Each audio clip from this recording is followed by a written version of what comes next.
Hello there, good morning officially from me, and this is the AM News. First in the news, the National Concerned Small Scale Miners Association of Ghana has pushed back mountain calls for the government to declare a state of emergency on all forms of mining activities. During the launch of its task force in Kumasi, the association described such demands as a lazy man's approach to dealing with the illegal mining menace, and as well cautioning that it could only create fear, disrupt livelihoods, and undermine ongoing interventions in the mining sector. Nanaya Wachi has more in this report. National Small Scale Miners Association has unveiled a task force with the aim of complementing the government's existing anti-Galamsey interventions. President of the association, Michael Kokode-Nwamase, says the task force is to complement existing government efforts in tackling illegal mining. The task force are members of our association, and we have mandated them to go on the various water bodies to make sure that any person who is found on the water bodies mining with impunity will be cleared from these various places.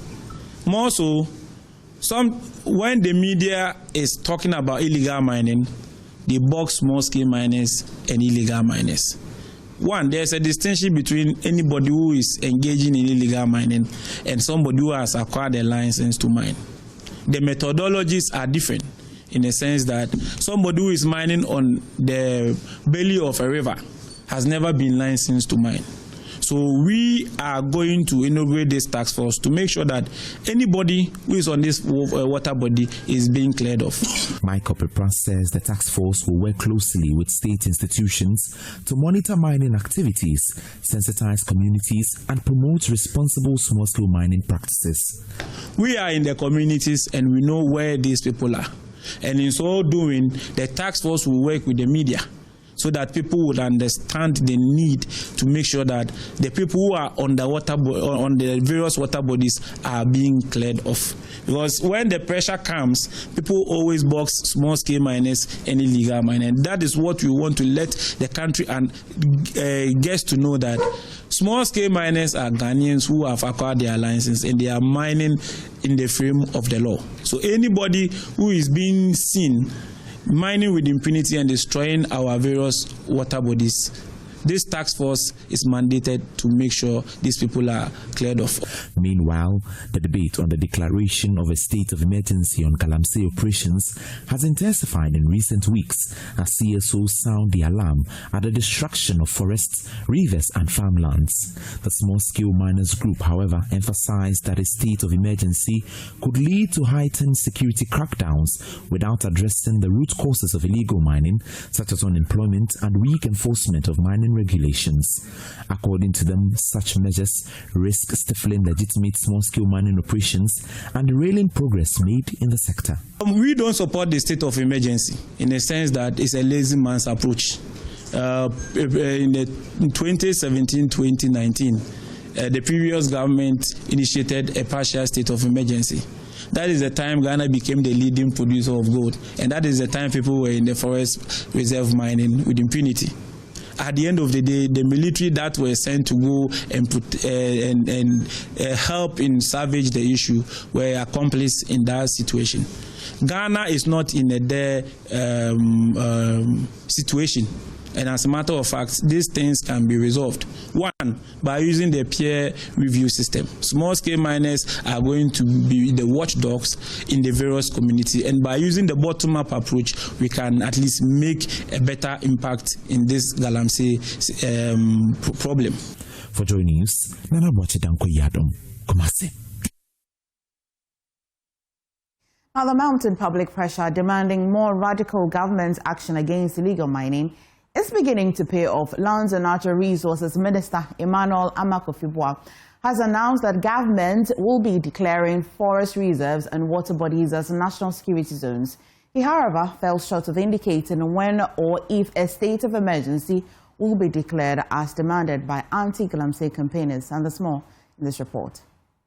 Lands and Natural Resources Minister Amakofi-Boa added that the decision to declare water and forest reserves as security zones marks a major shift from previous interventions and signals a tougher stance in the ongoing battle against environmental destruction. I think the President has given us a very clear answer to that. The government has the power at its disposal to take steps to deal with this. And I think that if you had listened to me comprehensively, one is the policy reform, one is the stakeholder engagement, one is to deal with the water, one is to strengthen enforcement.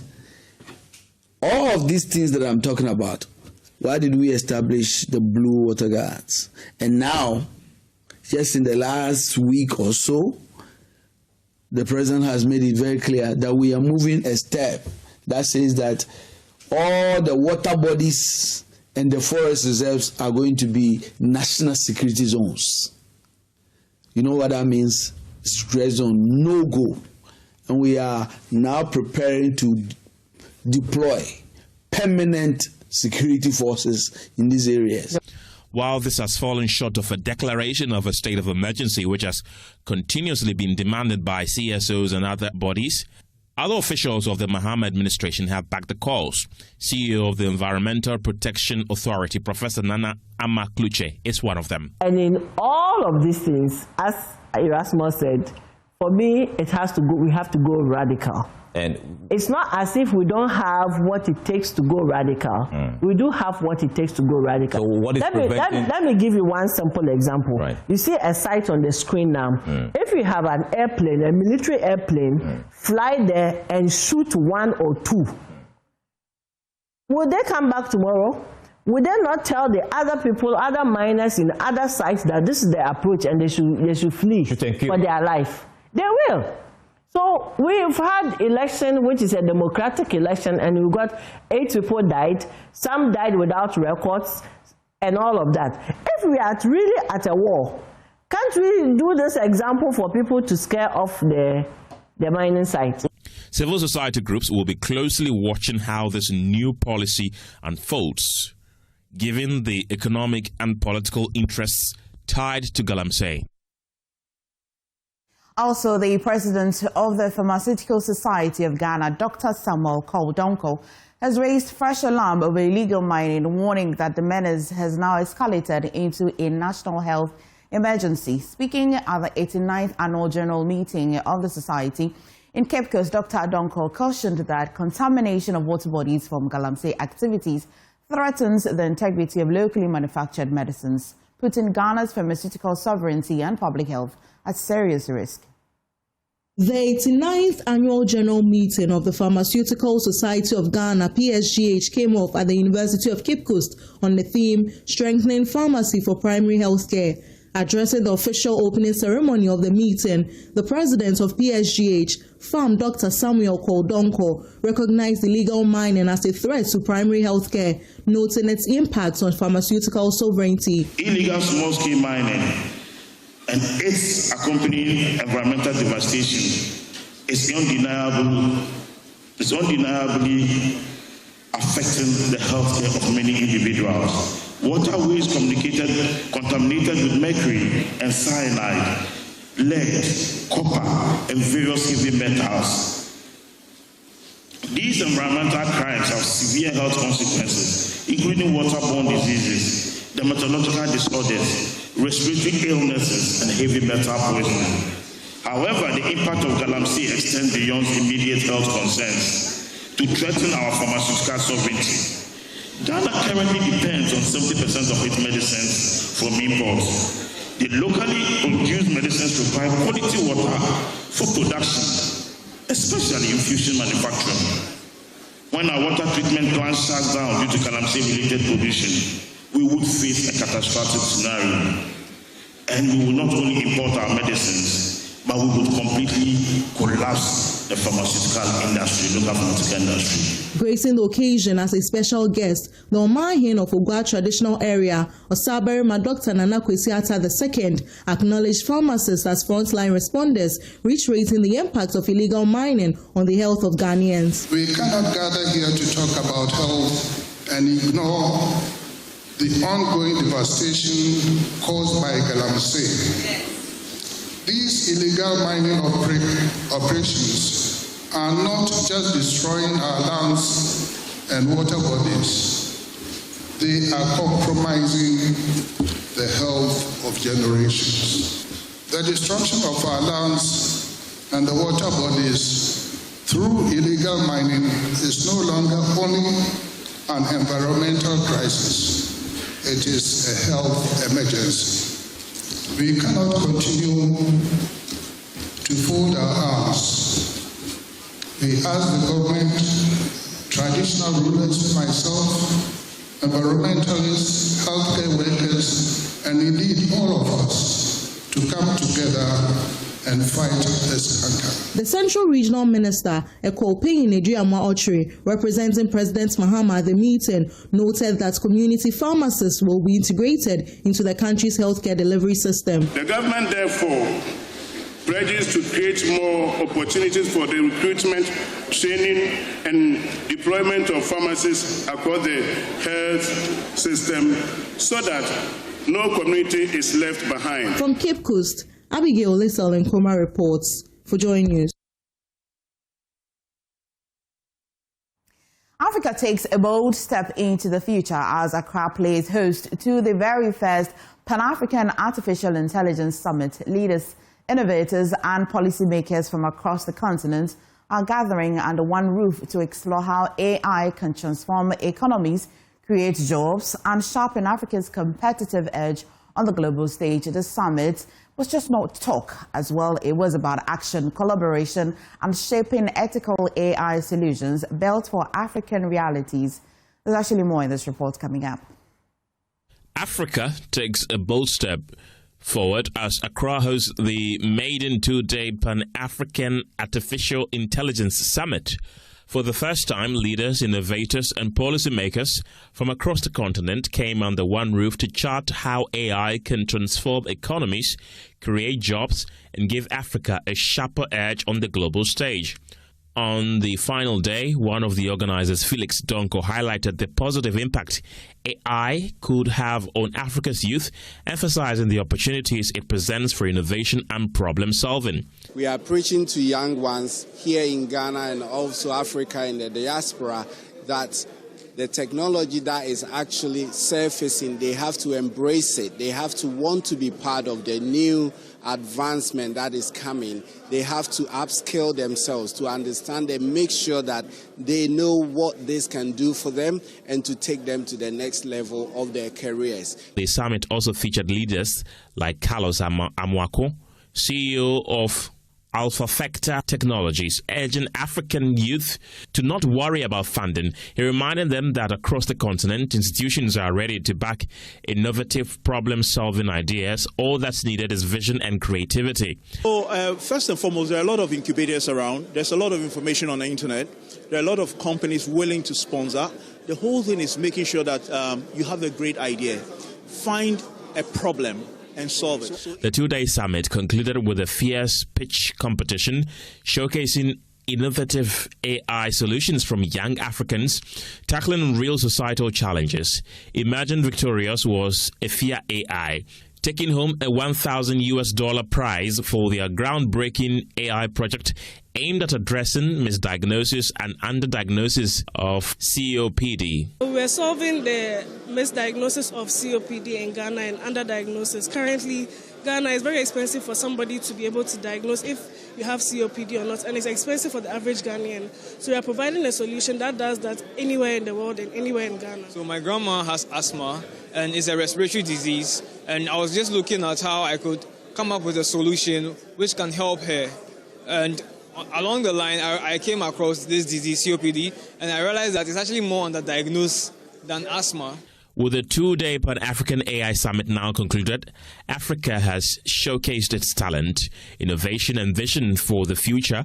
The summit has made it clear. For JoyNews, Maxwell Kwesi Akloboto's report, read to you.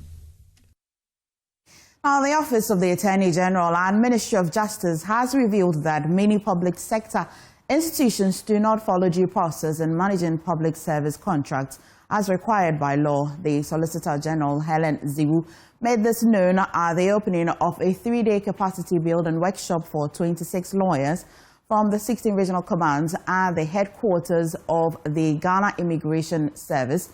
The training held at the service's newly commissioned ultra-modern Center of Excellence in Accra aims to equip participants with modern approaches to public contract management. Mamavi Sefakote has more. 26 lawyers from the 19 regional commands and the headquarters of the Ghana Immigration Service have gathered at the service's new Center of Excellence in Accra for a 3-day capacity building workshop to sharpen your skills in public sector contract management. At the opening session, Solicitor General at the Office of the Attorney General and Ministry of Justice, Helen Ziwu, noted that most public sector institutions fall short in complying with due processes in contract management. I'm talking in respect of the entire public service. If you are an MDA, you are required under CA6 to submit all contracts and agreements to the Attorney General for review. So it is a requirement of the law.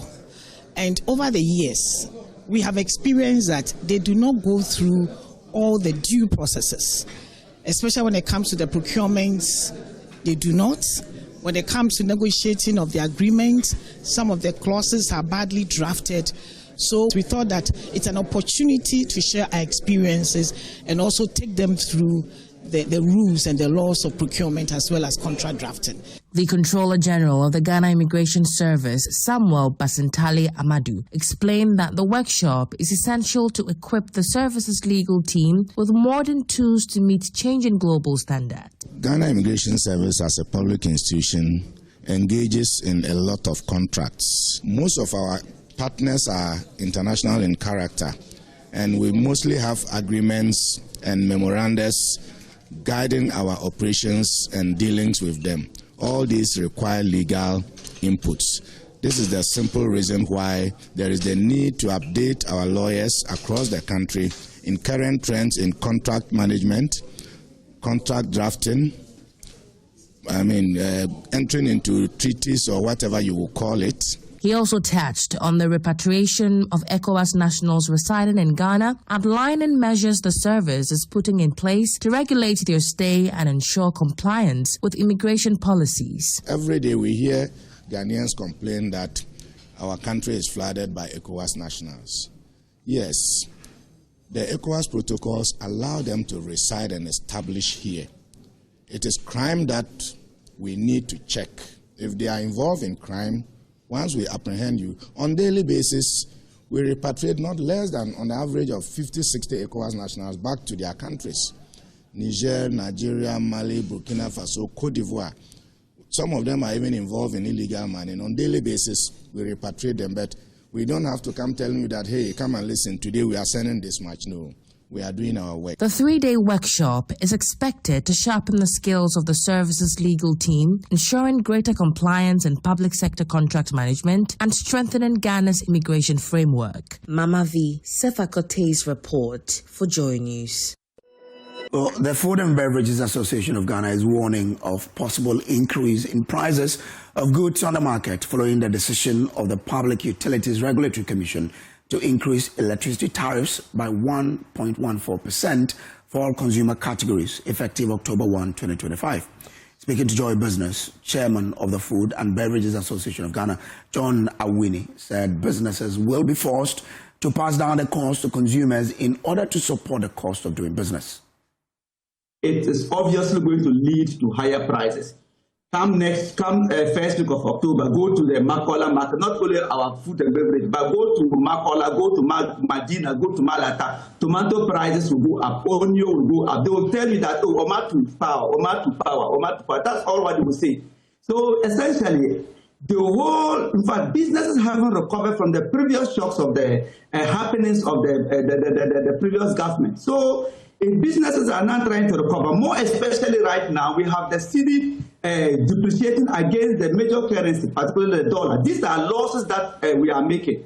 And so with this kind of losses, we expect that we don't expect any cost to come in again. And that is our challenge now. Now, the Association of Ghana Industries, AGI, says it is stepping up its support for small and medium-sized businesses across the country. Speaking to Joy Business at the African SME Network for Exchange and Trade in collaboration with GIZ, Director of Finance and Administration at the AGI, Nathaniel Kwakupome, and noted that empowering SMEs is key to driving long-term economic transformation. The AFNEX event, organized in partnership with GIZ, brought together key players from across Africa to explore opportunities for trade, investment, and collaboration, especially among SMEs. According to the AGI, targeted support for small businesses would not only enhance competitiveness, but also create jobs and drive innovation across various sectors. So this project has been very successful, very largely successful. And it's a project that has actually helped 57 SME companies, which we term as beneficiaries of this particular project. So we've actually structured the project in such a way that it's quite very transparent, opened online for companies to actually apply, and they've gone through the very vigorous processes of being selected. Head of the Ghanaian SME component at GIZ, Eunice Japan, said the GIZ will continue to support the sector. The AFNEX project is supported by the German Ministry for Economic Cooperation and Development, and this is implemented by GIZ. The project itself was also implemented by the Association of Ghana Industries. Now, GIZ decided to come on board to implement this project, one on the basis that SMEs contribute significantly to the development of Ghana. As Ghana continues its push towards industrialization and inclusive growth, strengthening the SME sector remains a top priority, and AGI says it's ready to lead that charge. And that's how we wrap up the business update, but we'll check up what's happening on the commodities market. After that, we'll bring you the AM Sports. This is the AM show. Thank you for staying through. It's time to review the news. A lot has happened between yesterday and this morning, and we get into that shortly. We're joined this morning by Henry Kwabena Kokofo, former Executive Director, EPA, and I'm excited that he's here because he's had some comments to say about how the EPA is fighting against illegal mining, or generally the government and methods that they're using. He probably doesn't think that the government is doing enough. I'd like to engage him on that a little later. But also, Dr. Joshua Zato, political scientist and policy analyst, joins us here. And a little later, we shall be joined by Hamza Suhini, lawyer and member of the NPP communications team, and also Nanaya Sapon, Movement for Change, joining us for the news review. Now, this morning, there is so much, but top of it, this one, I've got the daily guide. I've also got the insights. I've got the daily graphic, and I've got the National Inquirer. So let's see what's in front of the daily guide this morning. Police smash rural bank robbery syndicate. We brought you that story yesterday, but the daily guide as well is reporting how 3 of the suspects had been killed in a gunfire exchange, and 10 arrested so far. As well, suspended U.S. deportation deal. The NPP MP still insists that it should be sent or brought to Parliament for ratification. As well, the Daily Graphic, police smash armed robbery syndicate. Same story in front of the Daily Graphic this morning. And a lot of drama still unfolding between GTech and UCC. There's an update if you want to know about that. It's on page 13 of the Daily Graphic this morning. But on our portals, on My Joy Online, CT, and other relevant portals, you surely have seen the NLA Good Cause, how the Fourth Estate has been updating on how funds meant for poor and all funds were blown on awards, galas, and the rich. That's how they titled their report or their findings. And this is centered on the National Lottery Authority. Now, this morning, gentlemen, thank you for joining me. Good morning. It's a Thursday. The week is nearly ending. Yeah, good morning. How has your week been? Quite good. We started on the Monday. There had been intermittent rainfall, giving the weather quite good. We haven't experienced anything too bad.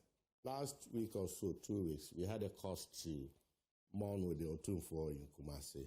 There's something when the Queen Mother was buried. And we were grateful to the people of Ghana and to the world that they made the occasion quite good. We thank Otumfo also for showcasing what Ghana has when it comes to culture. Other than that, we are good to go. Doc, I think you look sharp this morning, though. Is it? Yeah.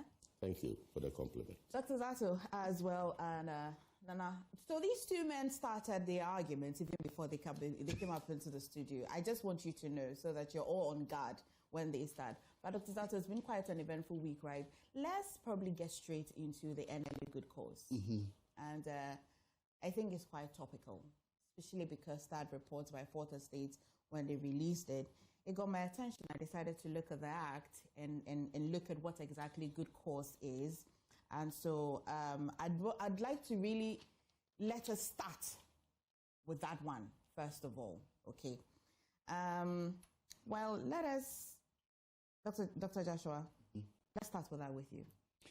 Good morning to you and good morning to all your listeners and my brother, Mr. Mischief here. I think that usually I've not seen the act exactly, and I've not seen how they have defined a good cause. Now, if you look at the things that I've actually seen snippets of it, you can ask yourself, do they qualify as a good cause? Who decides what is a good cause? And how can we make sure that it's actually a good cause? I think part of the issue is that most of our laws in Ghana give policymakers, or in this case, implementers, a lot of discretion. And whenever somebody has a discretion, and a person can use his or her discretion to do this, it becomes difficult for you to now pin the person down when it comes to how the person was used. So my point is that, what do we do with a report of this nature? Now, you would think that the easiest thing to do would be say, let's reform the law, or let's amend the law. In other words, let's clarify it. Let's clearly define what we mean as a good cause. But this is the funny thing that I always realize. Nobody will do that. Nobody will do that. So we will raise it properly, sensationalize it properly, serialize it, criticize it, but then we'll go back and do exactly the same. Do you know why we'll do that? Because of political patronage. Somebody is saying that, look, if these people enjoyed, or if these people benefited from this, if this was doled out like donuts to people, we also want the same a piece of the cake. So don't change it, don't reform it. And that is what you keep seeing happening again and again and again and again. You are in a position, you see something is wrong, you come and you still keep it. The same thing with Galamsey, exactly the same thing. Okay, the narrow idea is that when they were in government, MP people benefited from Galamsey. They've come inside, so we shouldn't declare state of emergency, we shouldn't, so that our people too will benefit. It's a similar thing, and that is why you keep seeing that these things keep going on. I'm sure if you go back and look at it, you will see that a lot of government policies, a lot of government laws, programs, and instance. The same thing with, if you look at even scholarships, I'll tie this in to the scholarship secretariat. And the issues that we reveal, some of them, by the same Fourth Estate. Clearly talking about how the system is broken, how the system is abused and misused. Actually, there are urgent reforms. I must say good that the current government has come up with some proposals to reform the scholarship secretariat. Yeah. And that is good. So I always want to make sure that, especially when it comes to policy, that look, it's okay if you take the political or the partisan credit for that. I don't mind that. It's okay if you credit, but after that, we should be seen to be acting, we should be seen to doing well. And I think that I will hope that once we are done with this serialization, once we are done with this expose, the people, the government, especially the incumbent can now sit down, thinking, okay, where did we go wrong? Because I don't think there's anybody's suggestion that a law was broken in how this money were disbursed. The provision in the law merely suggests that it's broken. I'd come to a Doc because, of course, he's got some legal brains as well, and he'll be able to help us. But Nanaya, before I come to Doc, and oh, by the way, Doc has been lecturing at the Institute of Environment and Sanitation Studies at UG, and also he's been a member of Parliament for Bantaba for a while. And now the big one which actually has my attention is the fact that he's aspiring General Secretary for the NPP. How's that coming up, Doc? Yeah, good morning to your cherished viewers and all that. Yes, it's true. I'll be contesting for the General Secretary when the time comes. Given that our party is in the process of rebuilding and regrouping, and then also extending the olive branch to our brothers and sisters who, one way or the other, are on the fringes. Nanaya here is a major target of mine. Once I'm a General Secretary, has got to come back home and we try to resolve whatever differences there are within us. So conflict resolution will be one of the anchor, and then try to build cohesion and unity among our rank and file.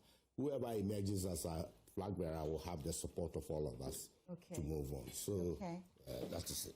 I was just wondering that which of them are you enjoying so far, being a lecturer or when you were a member of parliament or aspiring to be general secretary? Which one? Looking to level up your life and business game? Welcome to the #1 podcast for business and self-development, Connected Minds Podcast. Circumstances changes, the dynamism in life. At a point in time, the good people of Bantama asked me to represent them in Parliament after serving them as the constituency chairman for 2 terms, of which I'm so much grateful to them. So when I got that opportunity in Parliament, 2013, we were in opposition. So together with others, we had a task of bringing the party to government, and we did just that. That's how come 2016 we succeeded bringing the party back to government with Nana Addo Dankwa Akufo-Addo as the president. So most of the leadership in Parliament today were my classmates or my parliamentary mates. And I had a lot of experience over there. We did so much to bring to the fore the governance systems in the country with the parliamentary participation, national issues, articulating views and all that. That was an aspect. Now I got out of Parliament. I was appointed by Nana Addo Dankwa Akufo-Addo in 2021 to EPA, and that has its own experience. Right. Me being a technocrat by myself, a natural resource management person aspect, and also environmental scientist, I was put on the spot at Environmental Protection Authority now. And that too, you had the opportunity to express not only your knowledge, but also bring to the fore what you have and the contribution towards environmental management systems in the country in the global perspective. So that was it. Now, our party is in opposition, and we've decided to regroup, we've decided to rebuild, and we need men and women who are ready, who are capable, who have the experience, who have the tenacity to serve without any... I'm certain that at some point we'll invite you specially so that we have a good talk on this, your journey. Let's get into, have you seen the report by the Fourth Estate? And of course, we're joined by Hamza Suyeni as well. We'll get into everything on the news when it's your time as well, Hamza. But Doc, have you seen the report by the Fourth Estate on the NLA good causes? That's National Lottery Authority. Absolutely, yeah. Yeah, I haven't, but I will get to it. Any snipers? Okay, so generally they had conducted more of an investigative piece.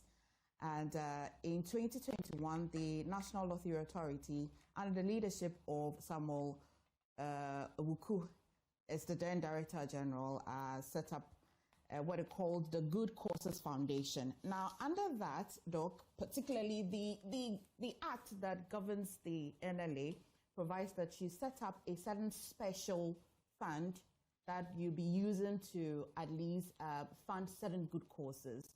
Now, in that Act 722, it provides what good causes. There's the persons in destitute, orphans. It gave a bit of a scope.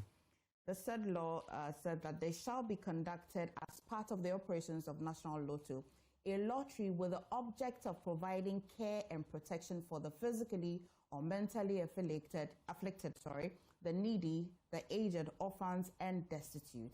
However, contrary to the purpose of the Good Causes Foundation, as outlined in the said section, the foundation spends millions of cedis on glamorous events and other questionable enterprises.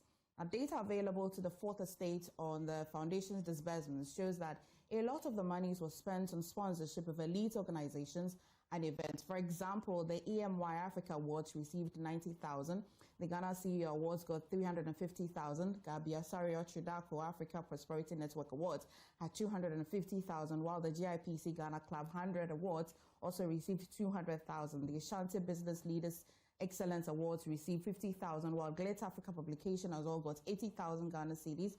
The former chief of staff as well has been cited in there to receive a certain amount of money, a little of 350,000 cedis. It went on and on and on as well. Now, the question many people are asking, some on your screen we shall be rolling. You'd see that Institute of Office, the Office of the Chief of Staff, amount of 350,000, the purpose was for Independence Day celebration.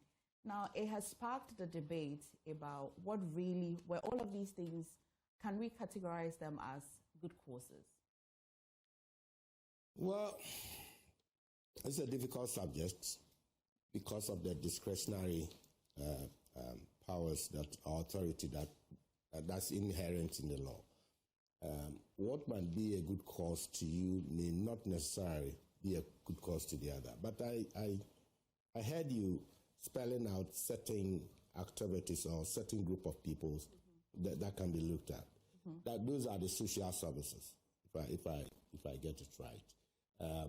Persons with disabilities and all that. Ideally and ordinarily, those who cannot and who don't have the capacity to generate funds for themselves could have accessed those funds.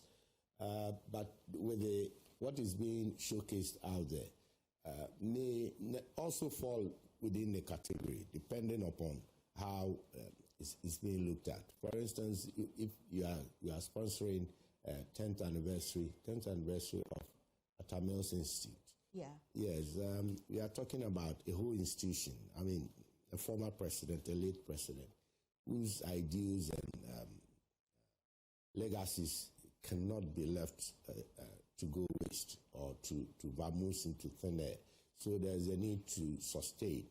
And if application to the NLA, they look at it and then they think it is worth undertaking, why not? They may want to. And I don't think the chief executive has the sole prerogative of deciding what a good cause is. There is a board in place.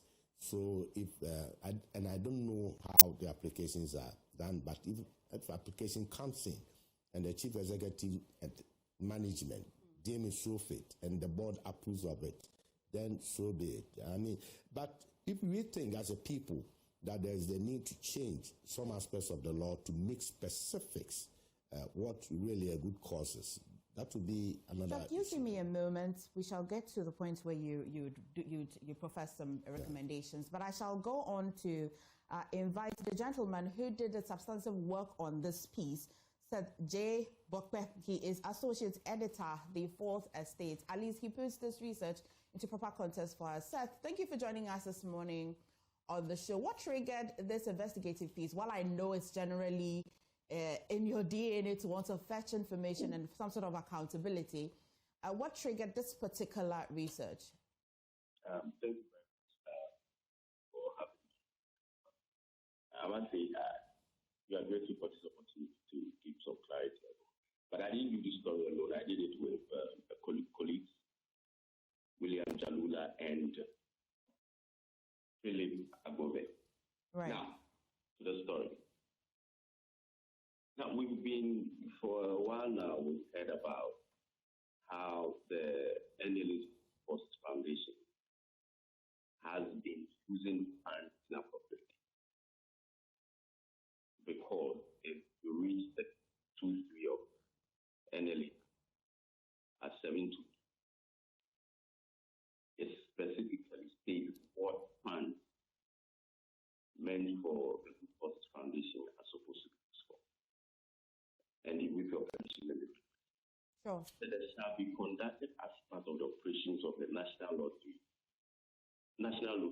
And lottery with the object of providing care and protection for the physically or mentally afflicted, the needy, the aged, orphans, and destitute children. Clearly, this defines the most vulnerable section of our society. The most vulnerable section of our society.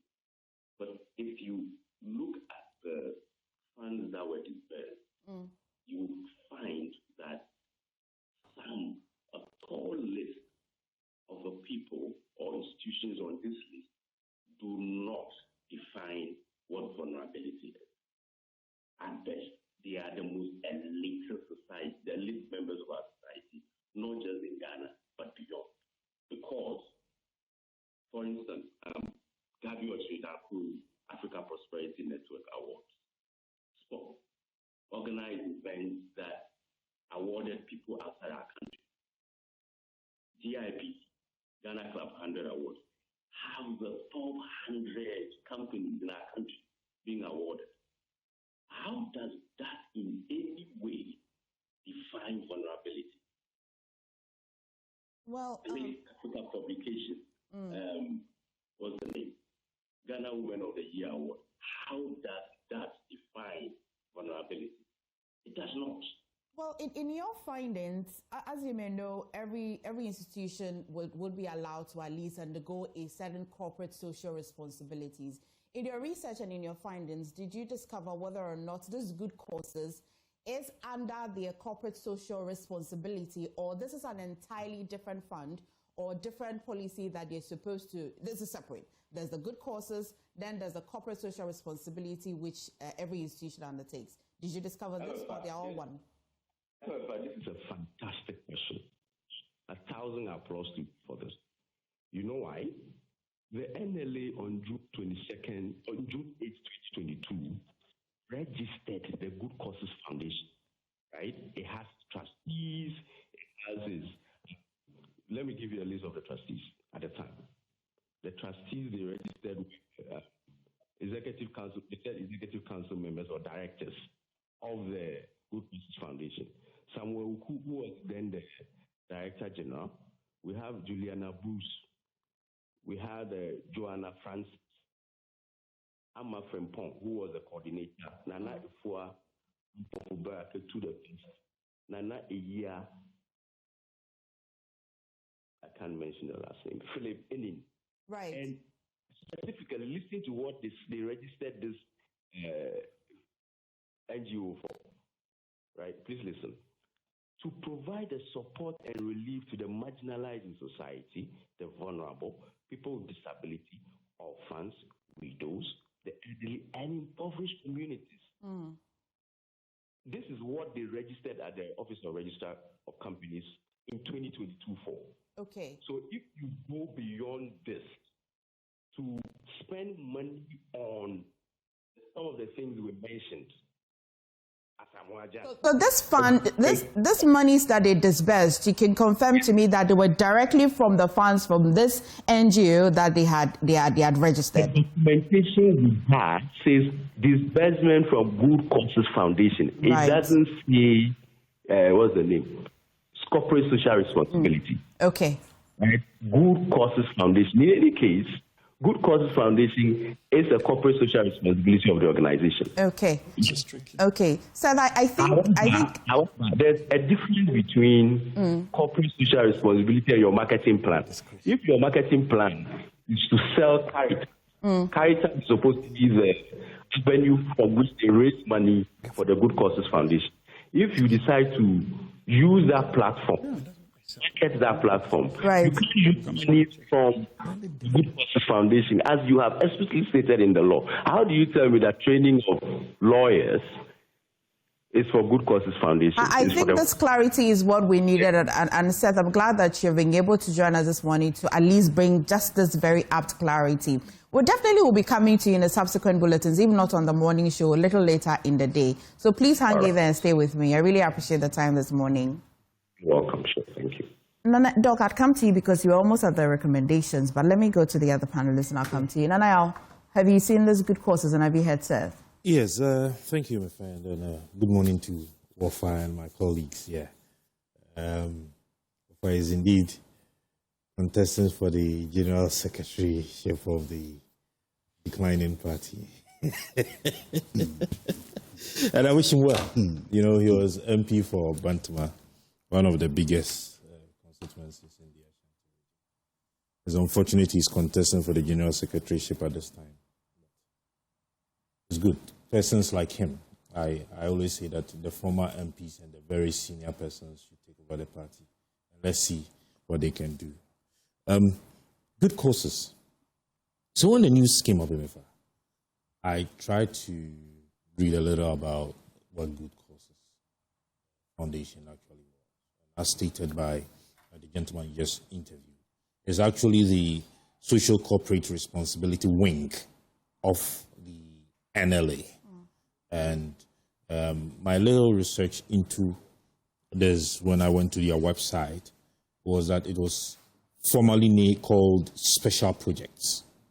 If you go to their website, it says the NLA Good Causes Foundation was launched in October 2021, formerly known as Special Projects.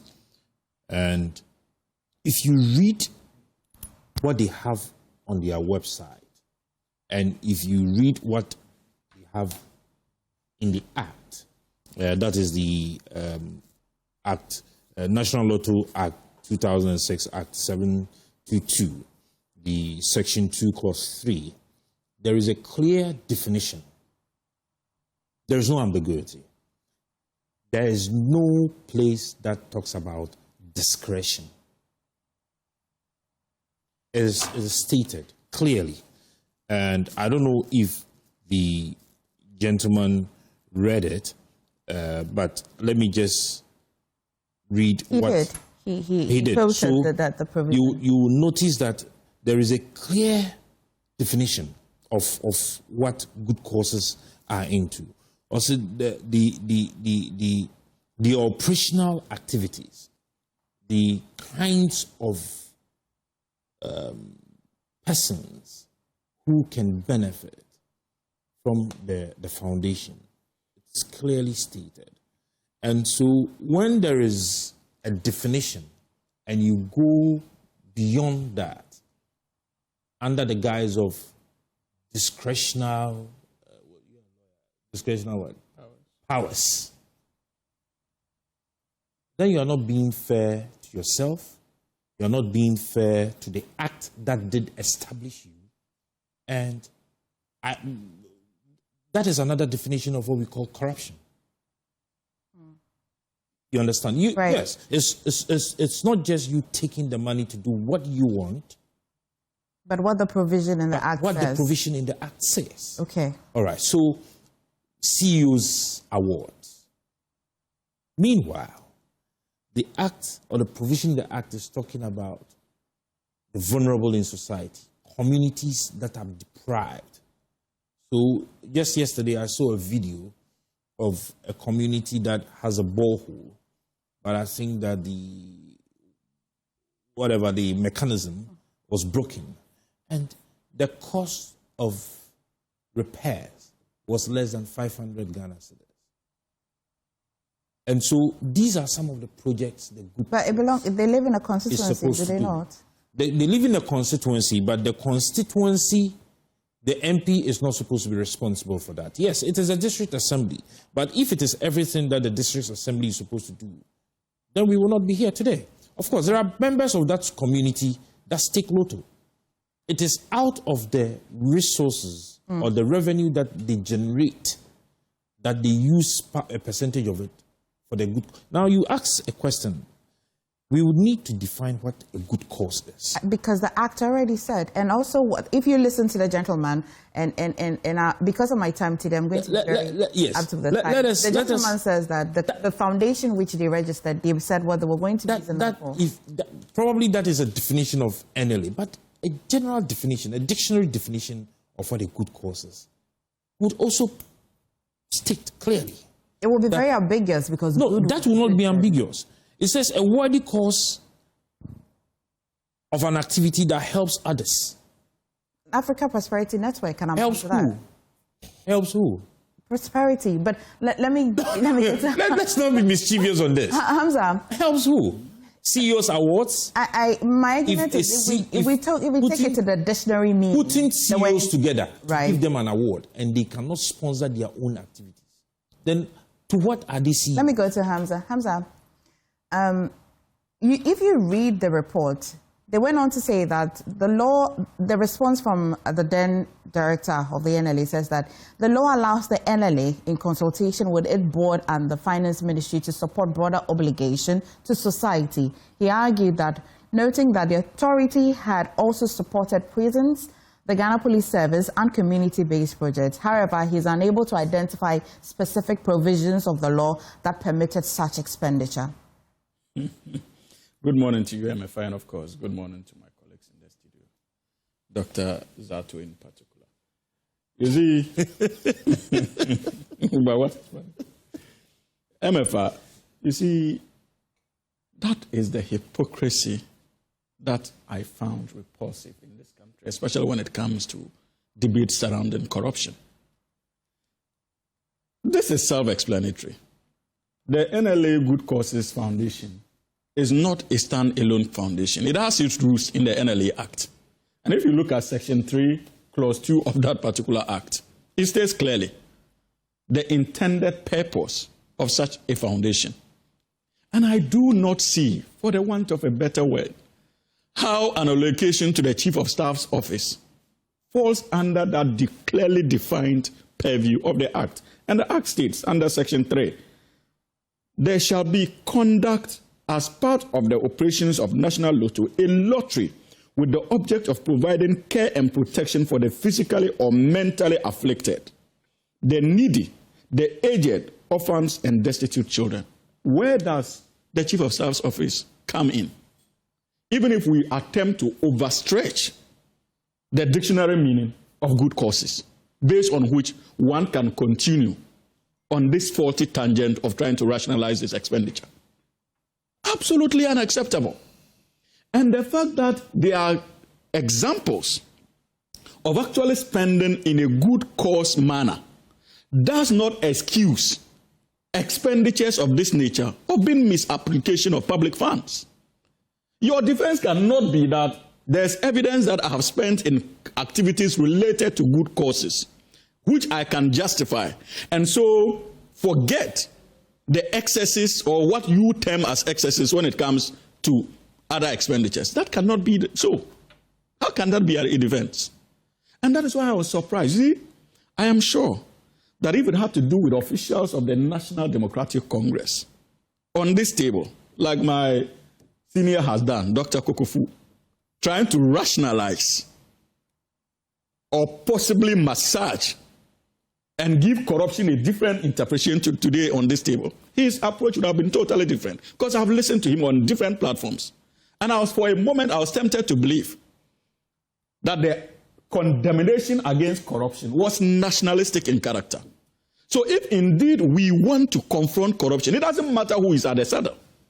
Whether it is an NDC official or an NPP official, we must be bold and candid in our characterization and condemnation of same. And for me, MFR, that is my disappointment. Those of us who run commentary on many of these things do grave injustice to the good people of this country. It's not just those who preside over the allocation of our meager resources. But based on our commentary, we give them a shield to continue on this tangent. And for me, that is worrying. An allocation to the Alta Mills Foundation to mark President Mills' what? Is a 10th good anniversary. Does that not suggest the goodwill that he has? Does it fall under the act I have just read? Does it? We are dealing with the law. And that is why I'm telling you that, look, you can decide to overstretch the foundation as much as you, good causes as much as you want. It does not excuse the fact that this is clearly unacceptable. Okay. Indeed, have you forgotten that somewhere in August 2024, yes, finally, in August 2024, many of you broke that news about the closure of the Kolobu unit. And the fact that they simply could not. We had many of our compatriots dying as a result of that closure. What did the NLA do? At that time, the NLA was busy handing over cash to sponsor CEO operations, awards, nights, and allocations to the Chief of Staff's office. I see you want to have a few responses. National Lotteries Authority. Good causes. Yeah, thank you very much. I know Hamza will not believe this, but I agree with you. I just want to make that point. I agree with you, and that is what I started by saying. You see, sometimes there is a difference between discretionary powers and something that's clearly stated. So if these activities are clearly outside what is stated, then it's a different thing. Then it's corruption. You are right. Now, if there is a certain level of discretion there, there's a different thing. So I agree with you. My point then becomes, what do we do now? Where do we go from this? Absolutely. The point is, how do we make it better? What regulatory measures are needed? What legal measures are needed? What policy? Because see, the danger here is sometimes we turn this things into a kind of a football match. Then it's done like this, and then go. And then tomorrow, if they appoint Hamza as the executive director of the National Lottery Commission, he won't change it. He will go and, if by the way, if you go, give me. I'm not saying that I disagree. I'm a good gospel. You understand what I'm saying? It's a life note. But the point I'm making is, I won't do that. Trust me. Let's always take the next step. It's not enough to just criticize. Let's take the next step. I'm going to come to Doc for. Doc, so you were on the recommendation, but this particular report, what would you specifically recommend this government to do with it? Well, especially the person. Well, I heard Hamza, but you see, and he said this is law, and so you are passing judgment here. You want me to respond? Yeah. Are we passing judgment here? This is a report. You see, this is a report. This is a report done by some organization or some individuals. It's a subject of discussion and debate. And if you want to condemn, and if you want to pass judgment, it must go through the process. What process are you recommending? Yes, of course, those who have been indicted in the report may have the opportunity also to say their side of the story. This is a one-sided story. So the government should trigger legal processes. Well, if that is the case, if it's a subject to look into further, then that is it. But for me and for any of us here to just look at the report and condemn may not be the best option. Okay. But back to what you asked, I am of the view that laws and regulations, whatever, they are dynamic. I mean, it moves on and on when circumstances changes and all that. So if we clearly believe as a people that there is the need to streamline things, why not? And from what I've heard this morning, it seems that it was clear exactly what the law wanted or what NLA wanted when it talked about good cause. Right. So we should get on track. If we had gone off track, we should get on track. Right. And subsequently, we deal with the issue. So, Doug, you have been... But, I mean, because they would... If you have to respond, everybody would have to respond. No, but they all had their second bite, so it is only fair that I also have my second bite. That would be fair. That would be fair. Yeah, of course, because they have their... 30 seconds on that. See, I am not passing judgment. I am allowed to put forward my understanding of the law. Which is public knowledge. Which is public knowledge. Yes. And it is based on that we run commentary. I have listened to him a number of times. Was he sitting in the courtroom as a judge when he passed various judgments as to whether indeed there were corruption allegations against NDC? I think you have responded. No, but that's not the only thing I have responded to. This is done by Fourth Estate. Yes. I think that the Office of the Auditor General should be sanctioned to look into their books. Okay. And then the persons found guilty, surcharged, and if there would be prosecution, that should be done. Okay. Let's get into... We need to get that money back. Let's get into Galamsey. And the reason I want us to get to Galamsey is because Dr. Kokofo himself is here. He spoke to one of my colleagues during the launch of the Institute of Economic Affairs Seminar Series at the Ghana Natural Resources Management Regime, right? And 2 days ago. Yes. And he said to have been on record to say that there's currently no effective fight against illegal mining. And I like to think he's not the only one who thinks so. There are other many stakeholders in this country, CSOs actually believe that the fight against illegal mining is still not quite concrete, it's not tangible. Would you like to explain exactly what that means? Because the Ministry of Lands and Natural Resources have said that they have deployed blue water guards. Just yesterday as well, the minister has said that, well, they're earmarking... They're indicating that the areas where Galamsey is ongoing will now be security zones. Is this not enough? No. The results on the ground does not show so. The rivers continue to become milky, and farmers are displaced to the extent that the cocoa industry is seriously threatened. Do you know that Ecuador has overtaken Ghana? Yeah, as the second position production of cocoa. And we are also being told that the gold production is on the increase. And recently, the president announced that about $6.3 billion have been realized from the sale of gold. So what it means is that the government, as a priority, want to see more gold production. And we all know that the more you produce in this situation, this illegal activities going on without any streamlining, you are bound to endanger the environment the more. We cannot purport not to see what is happening or not to. Forestry Commission will tell you the devastation that is going on in the forest reserves. Every day and then, we are being told we are doing this, we are doing that. And people should not forget, President Mahama has been in this fight. This is his second opportunity, our opportune time to do so. In his first step, he initiated the fight against Galamsey, and he failed. His government failed at that time. So one would have thought that coming on board, he would have been able to do something new, something different to achieve results. Doc, you have my attention, especially you mentioned cocoa. Ecuador overtaking us as the second producer. Yeah. Planting cocoa, harvesting it, takes a bit of time. Yeah. So for you to even drop, it would have mean that it happened before. Would you not say that this is as a result of the decisions and indecisions of the previous governments? That is exactly so. The systemic failure of our governance systems. I'm not pinning it on a particular government, but you come in and you must find solutions to problems. That's why challenges, that's why you have manifesto, that's why Ghanaians believed the president when he said, within 90 days I'll use AI to stop Galamsey within this. And that is why they were calling on the previous government to institute the state of emergency in order to help curb the menace. So in opposition, they were forthright. They knew exactly what they would do to stop the canker and the challenge. That's why we are calling on them to do exactly that. It's not me and it's not you. The entire nation are in agreement to that. The Catholic Bishop Conference, they are asking the president to go ahead and do the state of emergency. We are hearing stories here and there. It's not possible. You've been at the EPA for a while. Would you say that declaration of a state of emergency would definitely bring some solution? Well, last year we all believed, including you, the media. You believed, and the pressure was on Akufo-Addo's government to declare.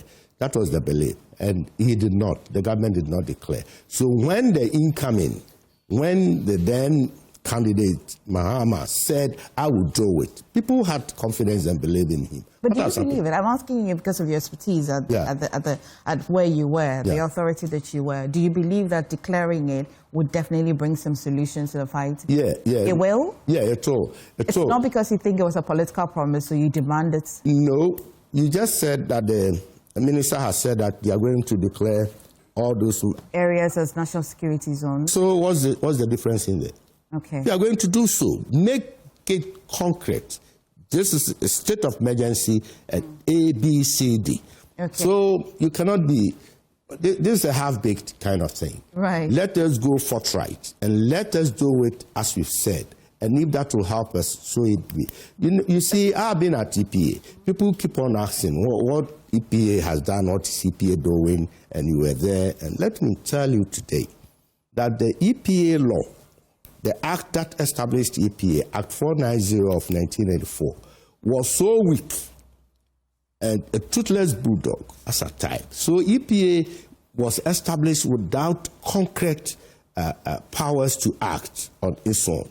That is how Akufo-Addo's government, under Professor Frimpong Boateng as sector minister, then decided to do some kind of amendments. It followed up with Dr. Kokode-Nwamase when I assumed office at that time as EPA boss.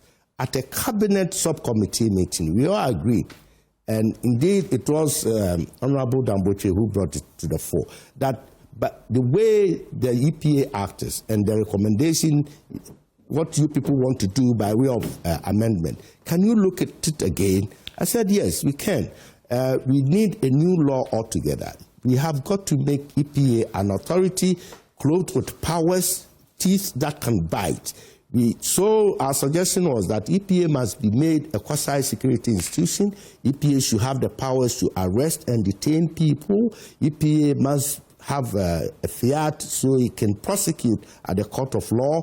EPA must have a supervisory jurisdiction over all institutions, all state and private institutions who are within the environmental space by way of protection. And indeed, that is why we have the new EPA Act, the new EP Act, that is Environmental Protection Act of 1124/2025. So now EPA is in the position to be able to do more and help with this fight. What is left is the political will. The president and the government must resource EPA, must give EPA all the necessary support to be able to go after state institutions, including the Minerals Commission and including the Ministry of Lands and Natural Resources itself, the district assemblies and all that. So then the laws and the regulations would have completed the loop. But again, the political will is not there. Right. And it's not going to happen. The law is there. The EPA is now ready and prepared. State engagement must go on, and that is the contribution we could make, because looking at the gaps within the legal and the policy frameworks, there was the need to revamp EPA through the Act. I'll come to you, Sunyini, because Hamza, because Dr. Joshua, for Galamsey, last week when you were here, you had an extensive opportunity to talk about it, and that's the reason I want to go to Hamza to respond to some of the things that Doctor has just also mentioned. And I just hope that today you give me time. You promised me that last week, but the way you have started. Life happens. Life happens. Tailing my time, and that won't be fair. You see, MFR, I have always argued that there are two sides to the coin, especially when it comes to the Galamsey debate. First, on one hand, we have Ghanaians genuinely concerned about the menace of illegal mining. And so they are expecting this government, as part of the reset agenda that we promise, to ensure that we actually work assiduously to bring closure to the Galamsey crisis. And I can assure you that this government is committed to that social contract with the good people of this country. And by the end of our 4-year tenure, we as a government would equally evaluate our interventions when it comes to our fight against illegal By that time, what water should we be drinking? No. You see, you are not getting my... I'm with you, Hamza. I'm saying that... I'm absolutely... I am saying that, of course, we did not promise that we would end anything associated with illegal mining in a matter of a year. That would have been disingenuous to do. We said that... The social contract, 19 of the social contract that we went into, if you look at point 19, despite it's not saying that we will end Galamsey in this, the pointers in there amounts to us... It is not about pointers, it is about what it is saying. Let me fetch it. Let me pull it out for you. You can pull it out and read. And you see, but even before that, let me make my point. Please go on. I listened to the campaign promises we tailored, and it was clear what we intended to do. And we have not reneged in any way when it comes to the fight against Galamsey. I think the misconception that many of you have, especially those from the other side of the political divide, is the construed contextual background upon which civil society and professional bodies were calling for a declaration of state of emergency. I think around this table, I have made that point before, that we were dealing with a regime that in a matter of 8 years had become complicit in the fight in the Galamsey menace. And indeed, they were leading functionaries of both the government and its political party who were accused of engaging in illegal mining. And so the Ghanaian people had lost their confidence in that particular regime to be able to holistically address the menace of illegal mining. And that was what informed the calls for a declaration of state of emergency. And at the time, there were leading members of the National Democratic Congress who indeed, in principle, associated with those calls. I read to you point 19 of President Mohammed's 120 Can I finish? Contract. Can I finish? It's on the back of this. Okay, so you can read. At least it will shape your thoughts. Ban illegal and new mining activities in forest reserves. Roll out our Tree for Life and Blue Water initiative to heal and sustainably harness the environment by turning areas and water bodies degraded by illegal mining into economic and ecological risk. So has the government not declared illegal mining? Have we not declared a ban on illegal mining? And why do you think that we have the forest? The question was on what water should we be drinking? And it's here says that water bodies regulated by legal. I was getting there, but you are not being patient because you are allowing yourself to go on that unfortunate tangent. You see, MFA, you see that what you have read has even betrayed your initial question that you asked. How? I told you that we did not say that we would end it in a matter of a year, and that is a fact. You have just confirmed that. My question follows to say. So, and I'm telling you that the fact that I said that I told you that I reminded you that we have a 4-year mandate. Okay. And I'm committed to that. And I have made it doesn't mean that this government is going to sleep. That is why we have rolled out interventions for the first time. It is not this government that presided over the passage of the LI 2462 that allowed mining in our forest reserves. It was presided over my senior brother here. I'm coming. Please, when you were speaking, I was quiet. Can people allow me to make my point, for goodness sake? They presided over it. We made a promise that upon assumption of office, we will repeal that legislation. His Excellency President Mahama, in the last media encounter, reiterated that commitment and said that it will be repealed. And as I speak with you, we have done everything humanly possible to prevent mining in these forest reserves. That is one. Two, for the first time, this government has decided to put in place a special licensing regime for excavators. That was never done in the previous administration. It was never done. And today we can effectively track the activities of excavators that have been imported into the country with the intention of taking it to our mine sites. That is progress.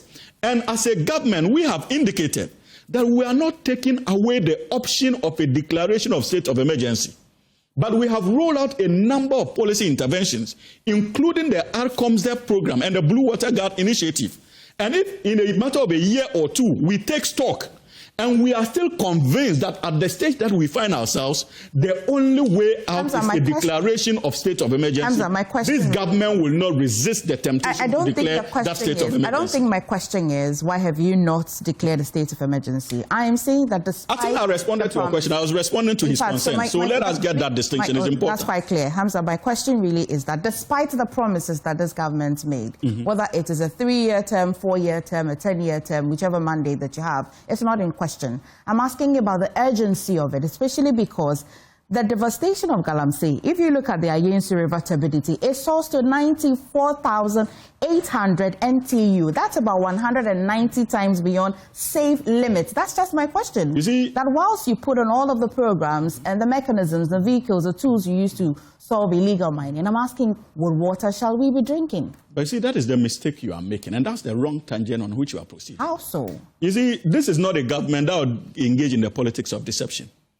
No matter the commitment, it is not possible that our water bodies will be cleared in a matter of a month. You know that. Even if we should ban Galamsey today and declare a state of emergency, it does not mean that the water bodies will be cleared of the turbidity levels in a matter of a year. These are the realities that we must face as a republic. And I have told you that it is also not accurate that as we speak on a daily basis, the situation is worsening. Because there are examples from the Water Resources Commission that also shows that many of our water bodies are also doing well now as compared in the past. I don't have that data. Oh my goodness, even the CEO of Minerals Commission put that data to your media team. Okay. It was there, it was made public. And you can pull it out I don't purport to know everything. Please, I don't purport to know everything. Please. But in as much as there are water bodies that have become worsened, of which we concede, but there are also examples of water bodies that are improving. And let us not miss that debate. And MFA, unlike what we had in the past, this is a government that has shown absolute commitment and good faith to the good people of this country, especially when it comes to the Galamsey fight. And we will not resist an invitation to declare a state of emergency. If after a year we take stock of the policy so far, and we are still convinced that it is not giving us the desired results. Okay. Unlike what we experienced in the last week. Dr. Joshua, you don't want anybody responding to you. To which word? Dr. Joshua. Yesterday, the Africa Policy Lens, a center-right liberal conservative think tank, released a report on this Galamsey. Full disclosure, I am a senior fellow of the Africa Policy Lens. Oh, but initially you denied being a member? But I wasn't part of the team that collected this data, analyzed this data. I'm a senior fellow there, but I wasn't part of the team that collected, analyzed this fellow. Some of the findings are very important, okay? the respondents. 77 or almost 79% of respondents have post-secondary education. 73% or almost 74% agree that the government should declare a state of emergency. Almost 76% of them. Almost 98%, almost all Ghanaians have concerns about the current state of water quality in Ghana due to the Galamsey. And about 67% of them think that the only reason why we are not declaring a state of emergency are political considerations. If you see that, one, I want you to put it, that is research, that is just collected about the last 1 week, that's, you know. Two, if you add that to this letter or this notice from the Ghana Catholic Bishops' Conference, where they have basically told us that, I want to go here, the hour is late, delay is betrayal, now, not tomorrow, not later, is the time to act. Two, and this letter is a basic act. Did they say a call for? No, I'm told they actually said they've talked about it about the call of they said this now to also act to declare state of emergency. They said that yet in the face of the president of the republic appears not to grab the existential scale of this. It's important when the bishops are telling you, the president, that you don't seem to grasp that this is an existential threat. That is a serious indictment on his leadership. That's the point I'm making. Why do we suggest? Why does it look like because the president is not declaring a state of emergency, he is not appreciative of the existential? Is that the only way to fight? No, it's not. You see, look, when you are dealing with an existential crisis, you use what is called an all of the above approach. You use every single tool at your disposal. Oh, let me give you an example. When the Americans were hunting Osama bin Laden, they used everything. Did they not exhaust all of their measures? I'm saying they use everything at the same time. They use intelligence, they use military, they use diplomacy, they use economics, they use everything at the same time because they consider him an existential threat. My argument is that if we are dealing with an existential threat, we must put everything on the table. We must use everything we have. Now, have we used the military? Yes. Have we used the police? Yes. Have we burned excavators? Yes. Have we got even legit? Yeah, we've done it. The only thing, the biggest thing we've not done so far is a state of emergency. The argument is that who uses it more efficiently and effectively? No, the argument is that what we have used, has the water improved? No. The argument is that we've used the toolkits. You see, there's something called policy tools. The argument is that we have used all those tools, but the water level is still getting worse. You've just read it. And look, I have reports here. I can show it to you. You can project it from the Water Resources Commission. That shows that turbidity levels, in fact, at levels, they are not getting better. No, it's not. If anybody tells you that the water level is getting better, that is a lie. That's a scam. So the question then is this. If we have used all this over years, and it's not getting better, why are we keeping the other tool in our pocket that we think is better? That is like you are playing the team, you are not scoring, but you have Messi or Ronaldo on the bench. What is the danger in putting them in when we know they can bang a goal? Let me put it this way. The question, what I'm saying is that to now suggest, you see, my brother here is trying to turn this into a political football between the NDC and PP. So long as it's a political football, nobody makes a decision. How is that? How is that? He's only trying to... Remember, I'm making a point. You see that he was saying that when Henry was in power, he didn't do anything. Henry too also say, you are now in power, you don't do anything. Before he realized it's to and fro. The to and fro doesn't clean the waters. Okay. The to and fro. We have research here from the African Muslims. We have the Ghana Catholic Bishops. We have all the coalitions and everybody. You cannot tell us that everybody else is wrong when it comes to state of emergency. You are the only person that is right. Now, let me bring you in quickly. Yes. So, first of all, the Catholic Bishop Conference, their statement, if you look at what have you taken the paper? I think getting do you have a copy? So when you say something and so you can... I'm very impressed with that report. They made it very clear, and that is very fundamental, that in this fight against Galamsey, if the society itself, if we Ghanaians, where it's happening, do not have a mindset change, to accept the fact that it is a threat to our own lives, difficult to fight it. And so what I think should be pushing is for the people themselves to accept and agree that the activities they are involved in is going to kill us, is killing us, and is going to destroy this nation. Which people? The people involved in Galamsey? The communities in which these Galamsey activities are taking place. Now you see, if we left people to want to take decisions for themselves, we won't have I'm just building a point. Okay. A point on a mindset change, which is very key and very important. Because if we do have that mindset change about Galamsey, and how to fight it, we will not be debating it. Number two, I belong to the school of thought that the current government has exhibited some level of political willingness to deal with this matter.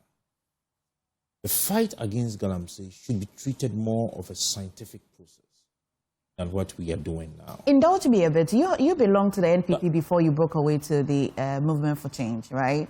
And this government, you said this government has exhibited some level of political will. Are you able to let me in on this kind of will that they have exhibited or embarked on that the previous government did?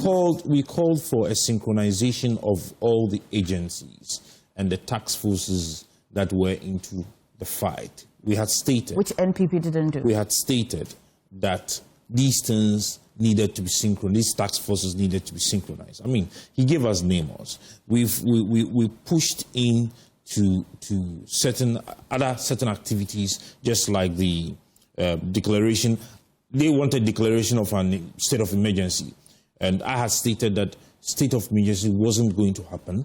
What we should go for was to declare a security zone, which was also similar to state of emergency. Of course, that had been done. Personally, I have stated that we should do a shoot to kill. It's not been done. And I think that if we all agree today that those involved in Galamsey activities are killing us, and for that matter, they also deserve to die, then we would all agree and declare a shoot to kill in those areas. It's a security zone. And so what are you doing there? But then far from that, let me move on. Right, you move on. You see, from the Movement for Change, you were talking about the water we will drink. Emifa, we will not be able to have a clean water. We will not be able to deal with these activities if we do not put a ban, a strict ban, on all small-scale mining activities. When we have put a ban on the small-scale mining activities, it gives us the opportunity to conduct a proper audit of the documentations, the licenses, and the certifications of all of these agencies that are into small-scale activities. It would allow some space. It will allow some space for us. Gentlemen, keep quiet. No. It will allow some space for us to employ technology. I'm the odd one here, so I need to respond. Please proceed. We can hear you. It would allow us some space to employ technology to clean our waters. Listen, we go to fight these people. We don't put a ban on it. And so instead of them moving away for us to clean our So you're calling for a ban on all small-scale mining? All small-scale activities. Whether they are duly licensed or not. All small-scale. How do we know whether they are duly licensed or not? Okay. And let me explain why I'm saying that. You see, when they give you a small-scale license... I want to come back to the beginning of... Yes, I'll give me his time to explain that to you. When you are given a license or a certificate as a small-scale miner, MFA, it is given to you specifically for a specific concession, a section of the concession you have. Yes. You get it? Yes. And they misuse these licenses. So in the interim, ban all small-scale mining activities. Would you not want to have a clean water? Well, okay, let me come back. No, I'm just asking a question and you need to answer. Of course, I love water. Of course. And so we are saying that if you come to we are not able to differentiate between small-scale mining activities and Galamsey for now, I'll come to the beginning of the table. I'll come to the beginning of the table, and I'm being fair. Do not make me feel that I'm not being fair. Hamza, I'm coming back to the table. If it comes to the time, myself and Dr. Zato, you have not been fair to us. You know why? You know why? Sorry, yes. You know Dr. why? I put a timer. Do you know why? I also put a timer. No, but you're taking the time. Wafa spoke for over 5 to 6 minutes, and I agree. Let me be honest. Let me be honest, because the three of you have been on this table a number of times talking about the same issue. Hey, it's just another day. It's just another day. And so it's only fair that I hear from him. It's one against. Is it one against? Of course. This is from the same quarters. Are they? Dr. He's a political analyst. Really? He's a political analyst. He knows he's not. Doc is a lawyer. He's a former MP. He's been lecturing as well. And a former parliamentary candidate on the ticket of the new not Dr. Zato. I'm talking about Dr. Zato. You should have added that. No, he didn't give me that portfolio. But I'm giving you more. Thank you for letting me. He became a political analyst after he lost. After they voted him out. Do I have the floor? Yes, please. Yeah, and I stand accused this morning for being favored. Is it that the case? It's the case. Actually, you have. And Hamza, you've forgotten to appreciate that I'm here as an environmental scientist. And also a member of the New Patriotic Party. Of course, a very good and an aspirant for the General Secretary. Yes, but if you listen to me carefully, I've been talking about systemic failure that's spanning from time immemorial when it comes to dealing with this illegal mining thing. And unfortunately, you are still in the campaign mode. You are in government. For God's sake, you have to test in Parliament. You have majority, absolute majority in Parliament. And it is incumbent on this government and President Mahama to try to solve all the challenges that Ghana we do have. True. It is incumbent on you. True. You promised the people of Ghana, and we are holding you to your promises. You said e-levy, you deal with it and do away with it with the speed of light. You did that. So you cannot pick and choose.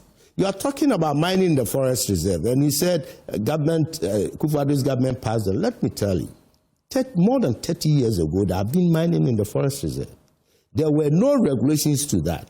So there was an attempt to bring in this law to do the regulation. And as much as I agree with the critics, the law gave room for manipulation and abuse. That one I do agree. So you promised to repeal it, and we expect this government to, as quick as possible, to have done that. You haven't done that. Okay, let's situate the whole problem where it is. We are talking about farmlands being destroyed, cocoa, whatever. We are talking about our food crops and our water bodies being polluted and seeping into the very things that we do consume. And it's affecting health. Health issues within these mining communities are so alarming. Deformities occurring with newborn baby. The situation is dire. We're talking about, yes, health, river bodies, and all that. And you are telling us that you've put this thing in place. Nanaya said this government has synchronized whatever it is. Don't forget that President Mahama is not new in this game of Galamsey fight. Give me a little time. Let us get here. This is Honorable Hamza is electing himself to give you a minute of his time. Yeah, thank you, Hamza. A minute of my time. Yes, and I appreciate that. You are a wonderful nephew. You've been a wonderful nephew this morning. This is Cadman Atamils, Honorable.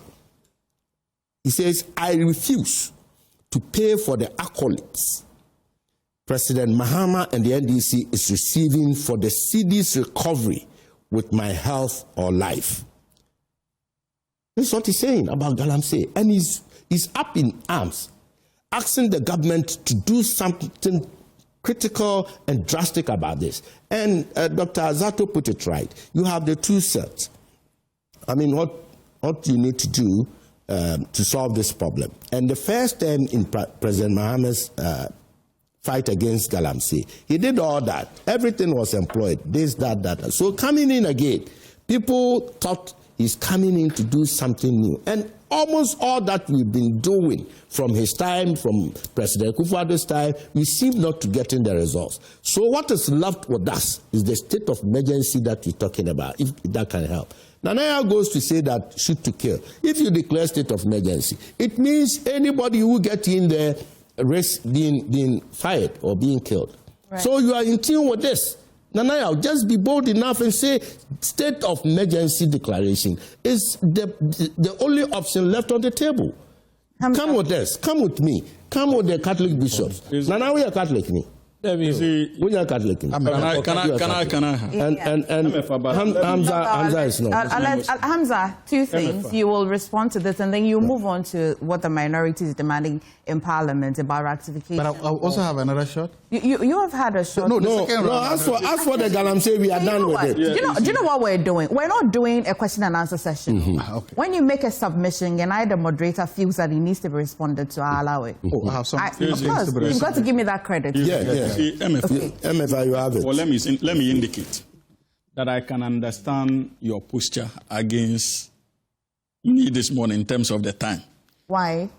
When it comes to the issue of Galamsey, many of us are concerned and angry and expect some radical steps when it comes to the fight against Galamsey, justifiably so. And that is why in my initial reaction, I indicated that there are two varied lenses that we must look at the debate from. One driven by sincerity, genuineness in search of a lasting solution to the menace. And it is at the back of that I commended institutions like University Teachers Association of Ghana and the Christian Council of Ghana and the likes, those who have recently received, is it the Catholic Bishops' Conference? They have recently released a statement. They have been consistent, even from His Excellency Nanado's regime to that of this regime. And this government fully appreciates that consistency. And we are not at war with them. Yes, sir. But we understand that, look, we are also rolling out certain measures. Measures we believe will yield results. They disagree. It is left unto us as a government to engage them further, possibly to let them understand why we are rolling out the measures that we are rolling out, and hopefully what we seek to benefit from those measures when it comes to the fight against Galamsey. And I'm convinced, and based on the information I have, that this government is already in the process of holding such an engagement. That's one. Okay. Finally, I agree with my senior colleague, Dr. Kokofu, that some of the interventions that are being rolled out were rolled out under Mahama 1, under Akufo-Addo 1 and 2, and are being rolled out today. I think around this table and nationally, we all agree that the fundamental problem with the fight against illegal mining has been the political will. And even though many of these interventions were rolled out under Mahama 1, by the time we left office in 2016, the river Ankobra was crystal clear. And there's pictorial evidence of it that was posted by the most celebrated drone pilot, Adam Srem, by 2016. There were reasonable steps in that regard. And you see, MFA, unfortunately, under the previous, and so when I make that categorization, and I give you the national outlook, and I move on to raise concerns about the appalling, repulsive partisanship that is being spearheaded now by the new patriotic party. You should understand, my senior colleague was part of the government. Did he at any point in time, call or support the cause for a declaration of state of emergency as EPA chief executive? He did not. Yes, I did. And today, suddenly... I did. Please. I didn't hear you. But he's here. No, but did you hear him call for that declaration? He should give us evidence that he did. I'm monitoring him. That's a question. He was quiet. That's a question. You see, and today, suddenly, when Ghanaians were concerned, angry, devastated by the effects of Galamsey, many of them sat around these tables and they were calling for moderation in terms of government intervention. Because that political will was lacking. We were dealing with a situation where the entire government had demonstrated to the good people of this country that it was not interested in the fight. That is not the situation we have now. You would agree with me. No, that is not the situation we have now. And I said that stability levels have increased. And he's saying what? I'm giving you an example, direct, and he can cross-check that from the Water Resources Commission. That's what? Look, the River Densu at Mangwasi in July last year had a stability level of 256. Today, it is 44. It is 44. And that clearly is an improvement. River Nsawam was 59 in July. What's the source of this? About Water Resources Commission, you can go to their website. Easy. Please. No, I expected you to have done this even before this program. No. And you see, we also have River and Cobra. Please. I would go for I'm going on. Proceed. River and Sawam was 59 in July 2024. In July 2025, it is 19.1. That's an improvement.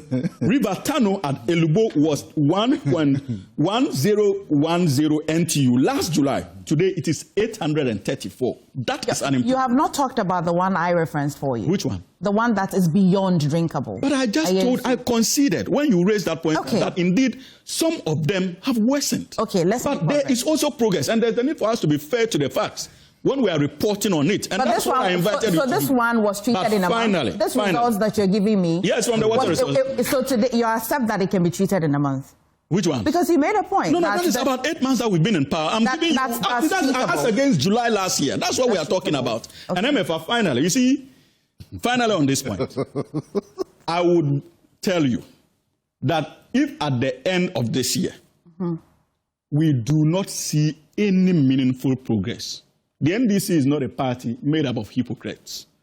Be rest assured that many of us who are spokespersons of the party and government, who are members of the National Democratic Congress, will not have any difficulty or whatsoever calling on the government to declare a state of emergency. Thank you. But we are still committed to the policies that the government is rolling out, and we are convinced that these policies would deal with the issue sustainably, not just in an ad hoc manner. Okay. We have. My point is, no. This is the point. I didn't get there. In 5 minutes, all of us here have to deal with what the minority is demanding the government to do. Yeah. Okay. So you won't go to Galamsey. Okay, I'll pass. You will not go to Galamsey. You won't go to Galamsey. I won't go. I won't go. You've had a very good time at Galamsey since last weekend now. Is it the call on the? They're calling. They're asking that it be ratified. Good. You see, part of the reasons when the NDC, when they were running for the elections, was that they wanted to improve governance. The NDC made it clear that as part of the research agenda, the public governance of this country must be restored, must be improved. They made it look like the previous government did a shoddy job, was doing a shoddy job. It did. They didn't respect the rules of law and didn't respect the rules of engagement to do it. And the government came and said, Ghanaians bought that. The law might be clear, but not only the law.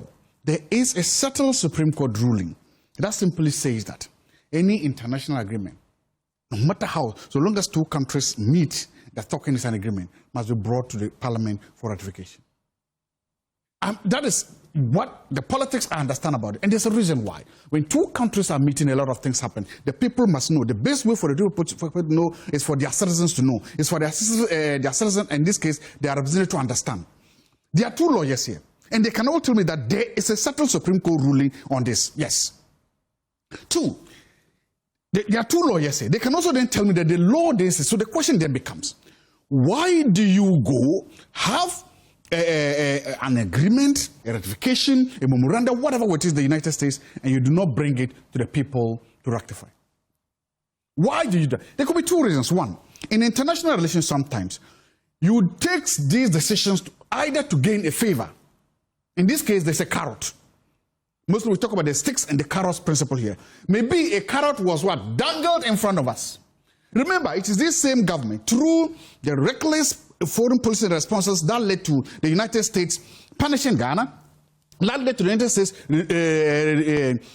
little person would get to a visa, reducing to 3 months, with regards to all the sanctions and the trade and allowing the government, and so they happen. So one, in international relations, and especially when you are dealing with Donald Trump, Donald Trump is a transactional leader. A sweeping allegation Donald Trump is a transactional government. We saw the foreign minister of this country engage in a banter with the. We saw the foreign minister. No, but he needs to justify that. We saw the foreign minister of this country engage in, I would say, childish banter with the chairman of Senate Committee on Foreign Relations in the United States, and that led to us being punished. I'm saying it led to us being punished. And so my point is, one, either the United States government dangled... Trump was dishing out all of this. Exactly. Or not just of Thank Ghana. you. It wasn't just of either Ghana. the United States government dangled a carrot in front of us for us to accept this illegality, or they dangled a stick for us. Either way, you cannot have a government that promises reset. You cannot have a government that promises. You cannot have a government that understands this, blatantly defying Ghana's rules. The Prime Minister has constantly argued that it's in the humanitarian interest of African... Because it's humanitarian, you throw away the law. Because it's humanitarian, you defy the country's sovereignty. Well, the MPP because said it's to court. I'm making it. It's not about the MPP being court. It's about us understanding. And if we don't do that, we lose this point. When governments have supermajorities, this is what we say power corrupts and absolute power corrupts absolutely. The government has absolute power, and you are seeing that absolute power being corrupted.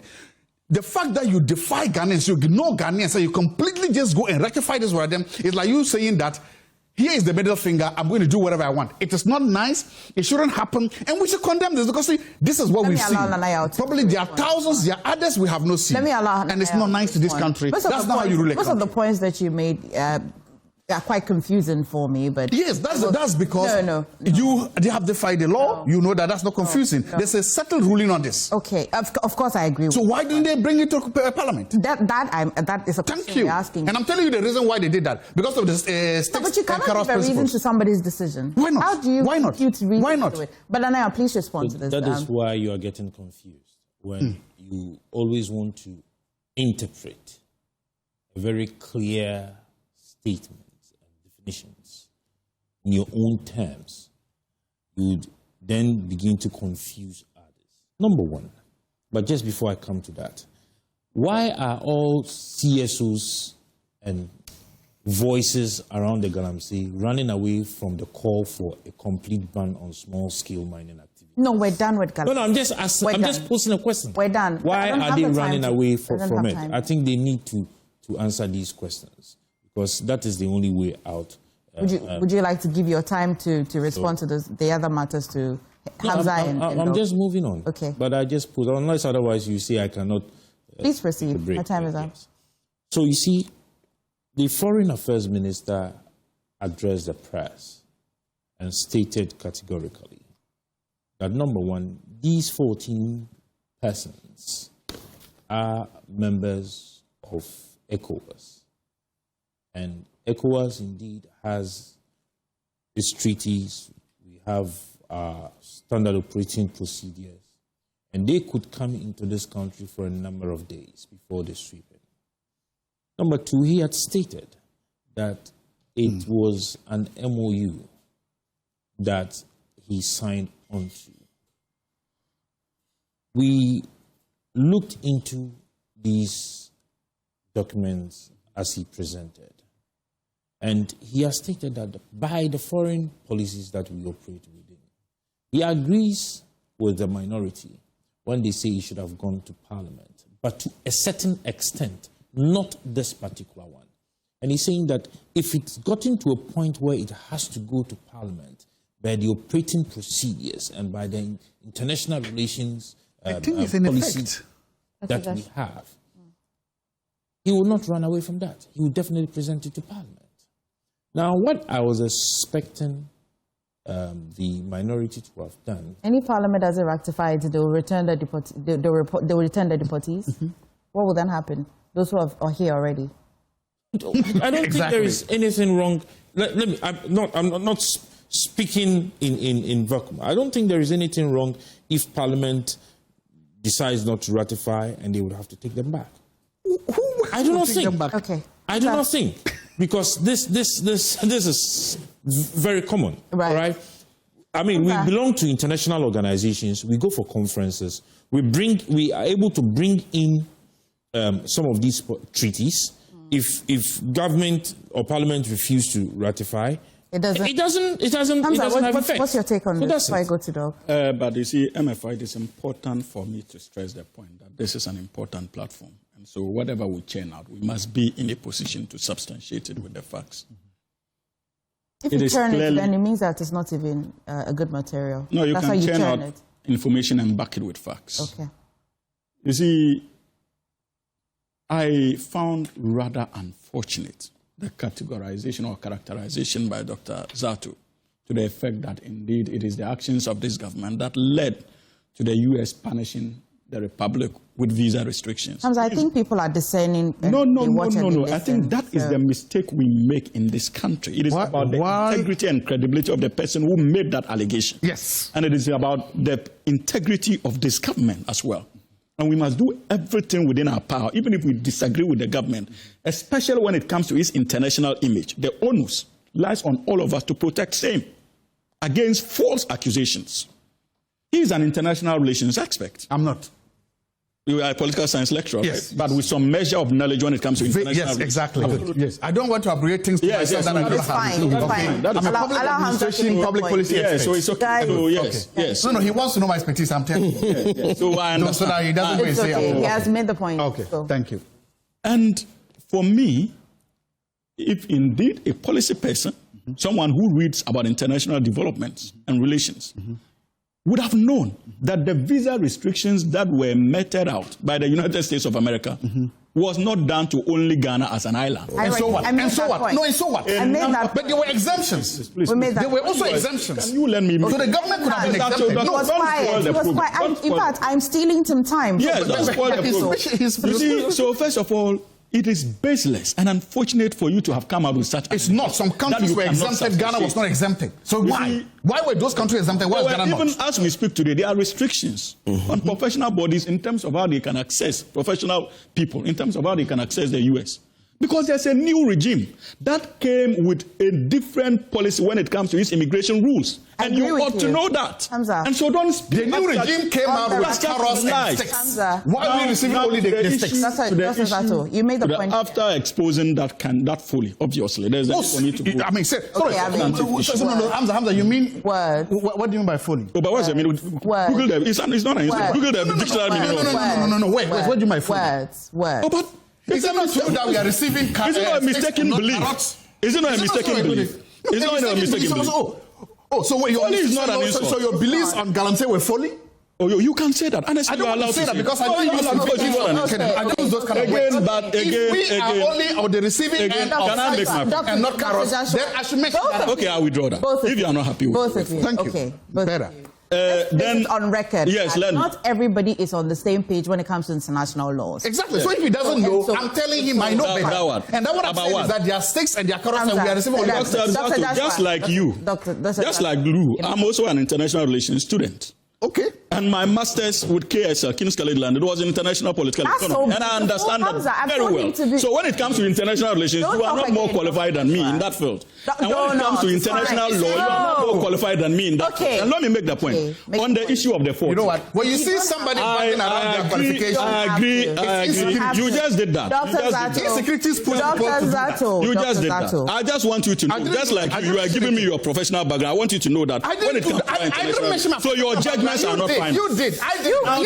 You both are not being fair to the issue. I didn't mention my professional background. He did. Shall I move to the issue of the 14? I'd want to take the issue of the 14. Please go on. I think I agree that there are some concerns when it comes to compliance with Article 75 of the 1992 Constitution. And I can understand the concerns being raised, especially with reference to the Margaret Bamfo case, in terms of the need for Parliament to have given ratification to whatever form the agreement was, whether a memorandum of understanding or whatsoever. I personally have my position when it comes to that judgment, and I feel that we should have another opportunity to test that judgment in the law courts. Okay. But as we speak today, that is the legal position of Ghana. Right. But I think I also listened carefully to the minister responsible for foreign affairs, who says that the possibility, if we are convinced that indeed this memorandum of understanding falls within the purview of Article 75, then we can have that discussion and consider a possible ratification.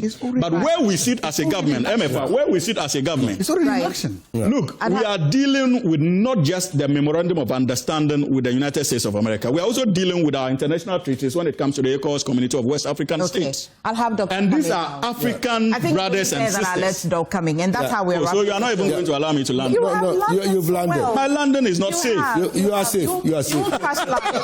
You are very much safe. It's a crash landing. You crash landed. It's a crash landing. No. You are landed. He has a master, so let him land well. No, Hamza. He has a master, so let him land well. Hamza, you are perfectly safe. Better than a master's. Hamza, He has a master, so let him land well. Better than a master's. Hamza, be assured, you are safe. You've landed safely. Yes, I'm here. so he has landed well. What are you talking about? We are saying we are in breach of Article 75 of the 19th. So you are not an international relations expert and you are bundling carrots around. I'm disappointed. You know, Hamza, whatever you do, I'll make my submission. So the minority are saying that the government is in breach. Is this true or false? Hamza says it's true. They are in breach. So, but you said so. Doc, talk to me because I've muted them. Good. So the government is in breach. Then minority is saying that please come back to Parliament so that you come for ratification. What's the government saying? The minister is saying that it's just a MOU, but the whole thing has been set in motion. MOU, you haven't reached an agreement, but you've begun the terms of the agreement or the MOU.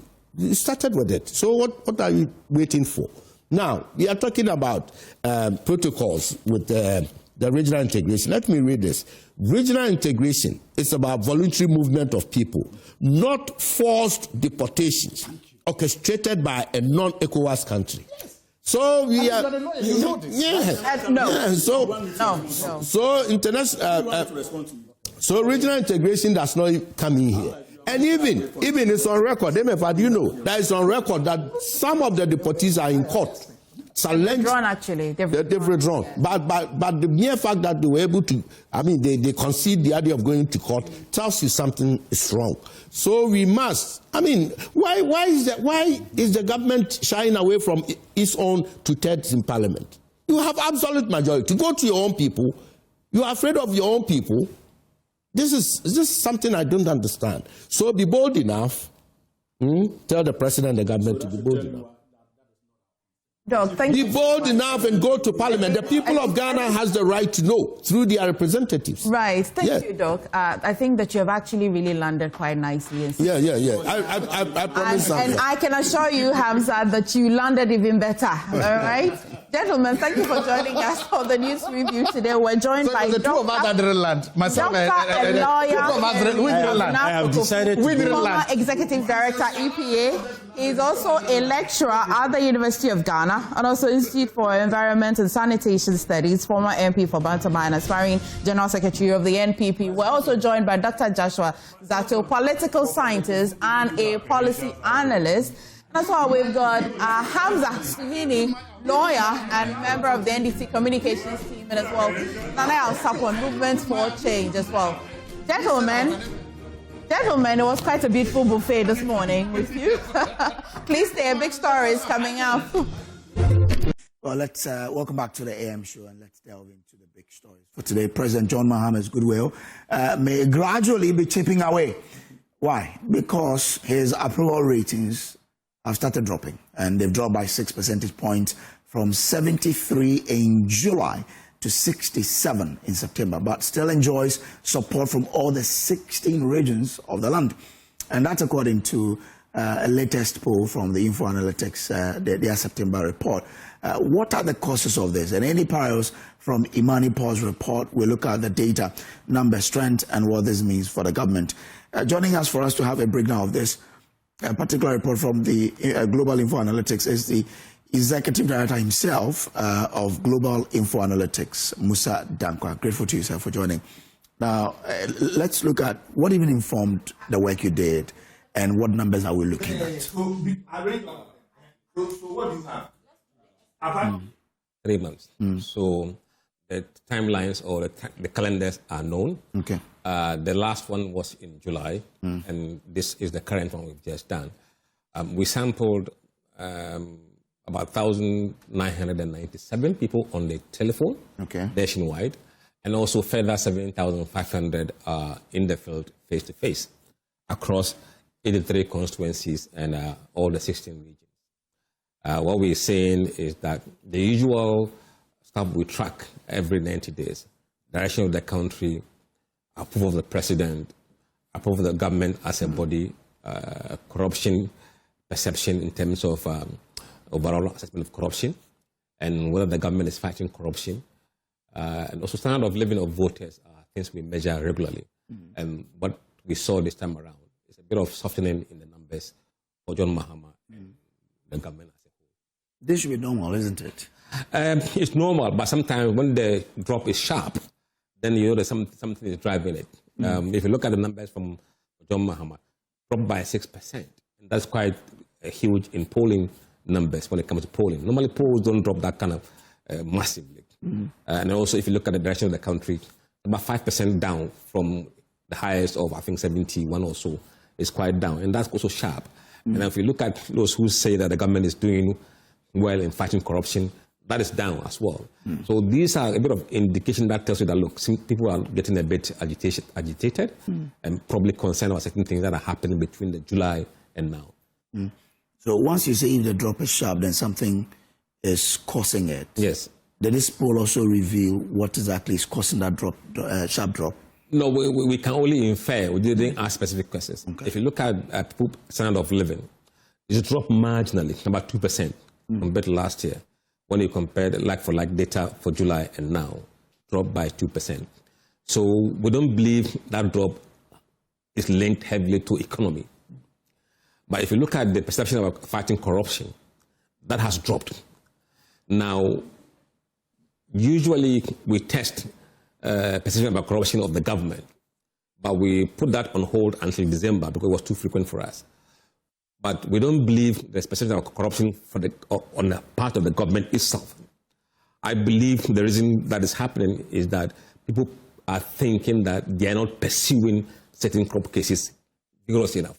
And I think that can be linked to the rural and what we've seen people talk about oral and lack of action. And also the talk recently about the plea bargain people are trying to get behind the scene, which people are really angry about.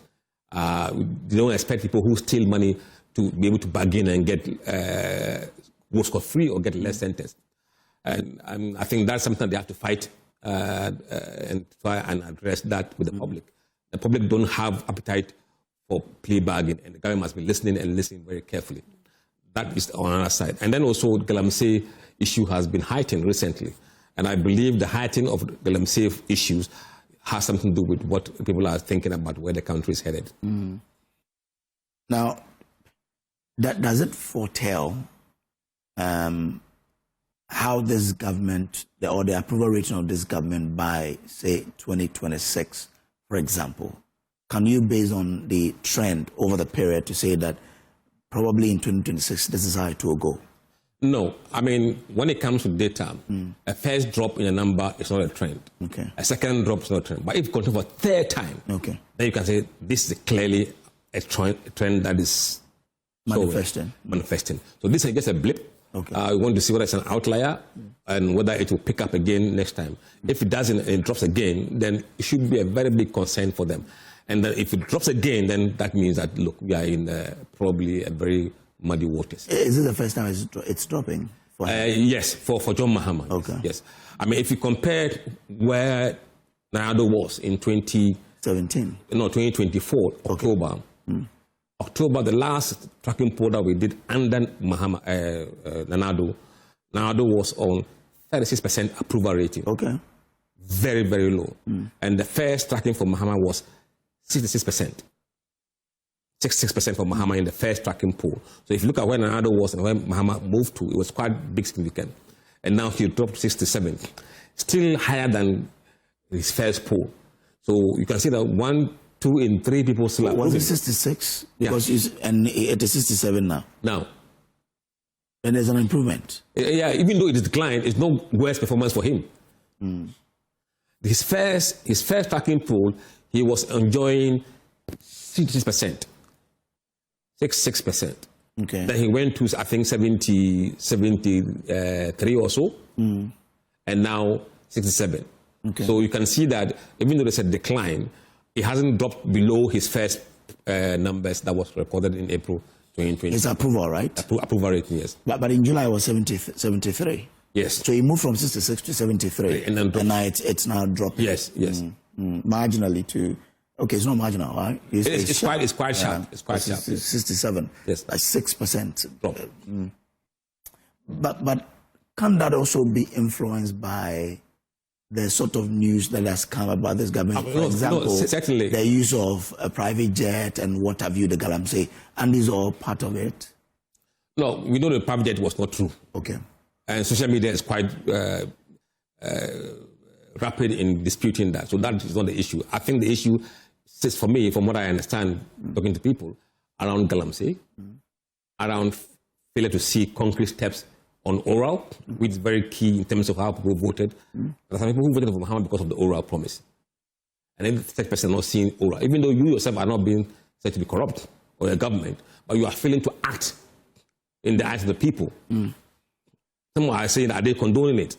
And if you look at what this guy said some weeks back, that some NDC lawyers are trying to negotiate cut deals behind the scene, that really made people angry. Right? Those kind of news feed annoy voters, and they begin to rate you lower than they would have otherwise done. And then you look at oral side, gone quiet, even though they said they are working behind the scene, people are not patient. So these are the things that will affect the overall performance of the government, and indeed that of the president. And it also corroborates with those who think that the country is not headed in the right direction, right? Those move in tandem. They are highly correlated. Once the rest of the country goes down, Mama will go down. Okay. If Mama goes up, that number will go up. Okay. Quite interesting. Because that also declined from 71% in July to 66%. Yes. Okay. And then for performance, 18% rate the performance as excellent, right? 54 say very good, 12 say average, with 16 say very poor. But if you combine the performing very well together, that will give you a higher number. It's still a higher number. But if you see, that's why we're always comparing the last period and the current period. If you don't do that, you don't see what has happened. But showing that, you can see that overall, in terms of performance of the government, those who are saying very good or good has declined from 61 to 54%. Okay. Then you can put this into context. Those who were saying excellent was 19% before for the government as a whole, now 18%, a drop of 1%. Those who are saying average moved from 10 to 12. And those who are saying very poor or poor moved from 11 to 16. You can see that people are getting a bit dissatisfied with the government performance based on what we just mentioned. I mean, I don't know, recently you had the Imani also. Let me just still stay with your data, because at a point in time you mentioned how many of the voters are on social media. And I think that's around 70% or so. Yes. With 30% not being on social media. Yes. It means if you win the social media war, you're winning the game. Absolutely. I mean, yes. I mean, social media is a place that everyone must be.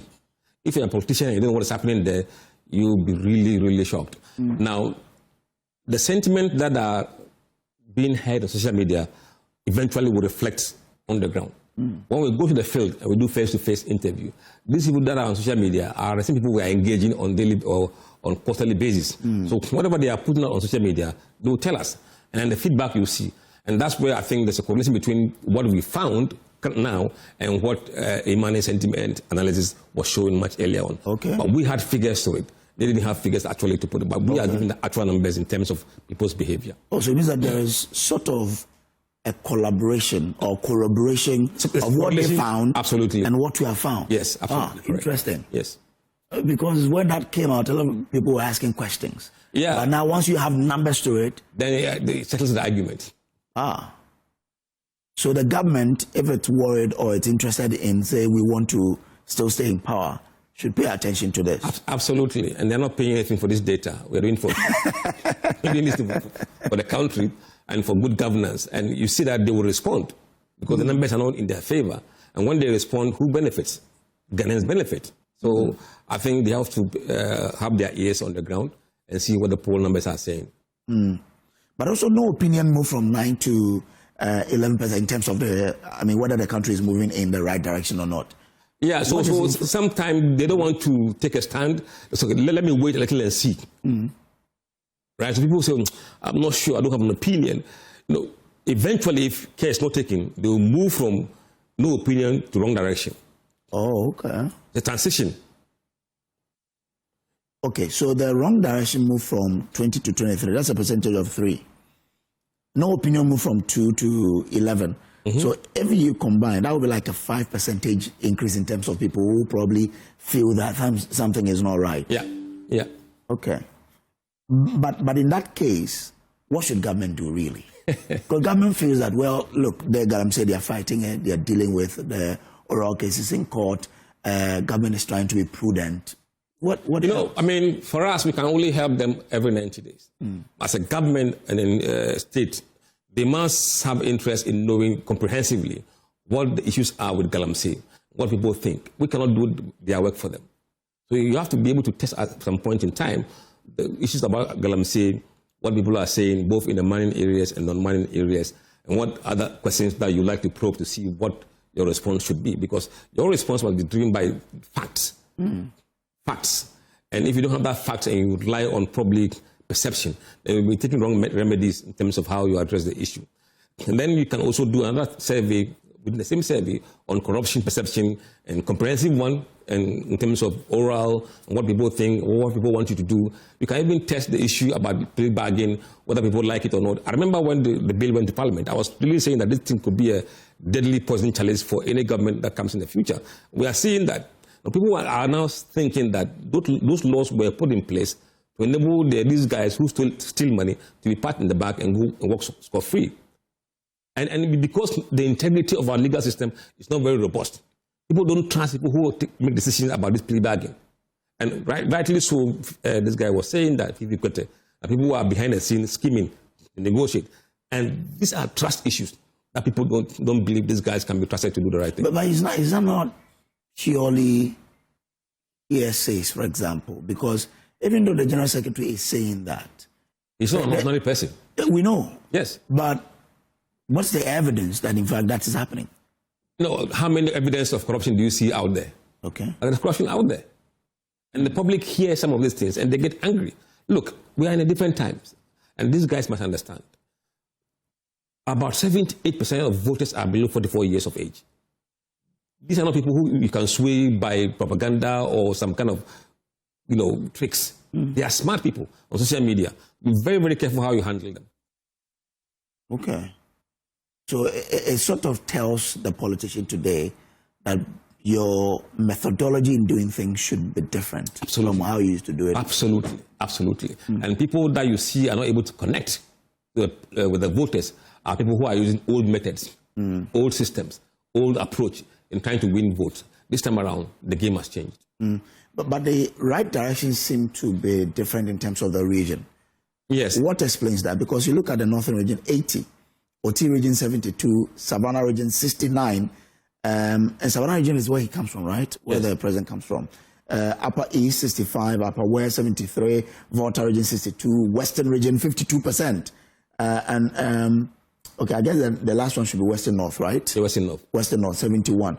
But Western region is too down in terms of... Western region is a very difficult region. In fact, for some time now, they've always not been happy. So because you take from us, you don't give us. It could be one of the explanations. They are always not happy. Even though they may overall be happy, but if you look at the proportion, they are always below many regions, in fact, most of the regions. Because if you look at those who say wrong direction, aside the Volta region, Western region is the second highest with the numbers who say that the country is moving in the wrong direction. Yes. Then the government should pay particular attention to the Volta and Western region. Absolutely. And Volta is concerned because Volta is supposed to be your World Bank. Your World Bank. If at this stage they are getting a bit jittery, then you must find out what is going on. Would a big push do anything? Because in these two regions, the Western region, I can tell you that a lot of it probably will be based on poor road. Look. So big push says we're going to do a lot of road. This polling data captures what has happened between July and September. Whatever happens going forward will also be captured. Okay. Now, if they feel that things are happening and they feel that, look, the big push will make a difference with them in terms of road, you see different sentiments being expressed. But it doesn't take away their feeling about certain aspect of Ghanaian life that they need to vent their anger on. Especially now that schools have resumed. Now, if you put a poll there and ask people what are your top issues that affect you, you see education climbing up. People are struggling to get their walls, grad schools, and so on and so forth. So some of these things are time bound, and it changes from time to time. And no opinion, for example, Western region alone, 21. That's the highest. Too much. Yes. And the gap is just wide. They can't say wrong direction, but they can't say right direction either. If you look at the net direction, 52 minus 27, it's very, very low. Yeah. And a lot of them are on the fence waiting to see what will happen. So maybe if things improve for them, they may change from no opinion to right or wrong direction. Wow. It means the government should pay attention to Western region. But we're just about wrapping up. Let's do the MPP's, presidential race. What is the data looking like now? No. Look, we're going to release the new data Monday. Oh, just Monday? Monday. Okay. It was supposed to be part of this report, but we didn't want this issue to be exactly, because they will be convoluted. We wanted people to talk about the governance issues first before the MPP, NDC. If we throw in the NDC, MPP, nothing of this sort will be discussed today. We'll be talking about... But what we are seeing, I think, is the race for MPP has stabilized. Okay. We're not seeing fluidity in the numbers. Okay. Both the work we've done for delegates and what we've done for public opinion, there seems to be convergence of public opinion and also the delegate decision in the MPP. I don't want to put a lot out there today, but next week, Monday, that will come out. When it comes to the NDC too, that is a long way to go. But we are seeing certain kind of... we've seen a video out there for General Mosquito, which sort of people have said, well, it's a declaration of intent. Yesterday, Harry Nadusu urged the vice president to become the first female president of this country. So there's some element coming up, right? People have also talked about the chief of staff, a very fine personality, and thinking that looking at his fineness, he should stay suitable for the president. In the last poll that we conducted, Haruna was the one leading the pact. Okay. So if he is sitting in that position to Jenana, that would be a very interesting equation to look at. Okay. But look, the data shows that this country wants to move away from older leaders. To younger people? Yes. Okay, all right. I have to try and file to be president of the country because I'm a young man, right? Data will favor me, but maybe the cash will not favor me. No. Thank you very much, Mr. Dankwa, for coming up. Mr. Dankwa is the Executive Director for the Global Info Analytics. He breaks down the approval rating of this government and what possibly could be proper information for the government to say, should we turn our eye and look at what's happening here or not? Well, you saw the numbers there. Let's see how the reaction will be and what the people will say in the next polling that Mr. Dankwa and his people at Global Info will do. But this is still the AM show. Do stay with us. Don't go anywhere. We have more for you. In an era where there's deception that has been left, deception everywhere. So we are gathering young people to practically teach them how to identify what is truth and how to identify what is not truth. And our basis is the Word of God. Okay. So that is the foundation of back to base. And so like the name suggests, back to the base, which is the Word of God. I would have said that would be a real difficult task to shift people's mind and help them identify what is truth. But I'm glad that it is based on the Word of God. Generally, your vision, back to base, tell me about your vision generally. So for us, we are all about taking people in the Word of God and teaching people how to practice the Word of God. Because the scripture says that we should be doers of the Word. And so after you finish reading, you have to practice it. And so that's our vision, that after we finish reading, we have to practice and be like Christ. That is our vision. This year, is there anything peculiar, something different entirely about this year as of last year? I kind of asked that question, but reiterate it. What's different about this year? Right. Okay. Well, I would say that every year is different because every year we have different speakers coming through. But I think that one of the things that this year we are looking at is from our theme, delving deep into who Christ is because he's the truth. And so that's what is, I would say, is standing out this year. We are delving deep into who Christ is. Okay, that's really nice. Ernest, let me know those who are going to be speaking. Yeah. I mean, people love the Word of God, but they also love to hear from some people, right? Exactly. Yeah, so let me also say that Back to Base is not a church, right? is a non-denominational group. So Mindshift Conference is not a church program, right? And so when, we are talking about the Word of God and all of that, we are not talking about coming together to have a church service. It's not another church service. It's a conference. Okay. So we have people like Gov't. We all know who Gov't is. Ghana's favorite playwright. And he has been one of our speakers for all the 4 editions, all the 3 editions that we've had. He's been on all the editions. And this year, again, he's on the bill. And then we also have Dr. George. He's the visionary of Back to Base. Yes, we have Dr. George. And then again, we have Madam Ivy. Baba will talk much on. So she is the director of financial business. So it's doing business God's way. And so she's going to take us through how to do business God's way. A lot of times we don't even know that the principles are in the Bible. And so she's going to take it from the Word of God and bring it to light for us to know how to do business God's way. That's really cool.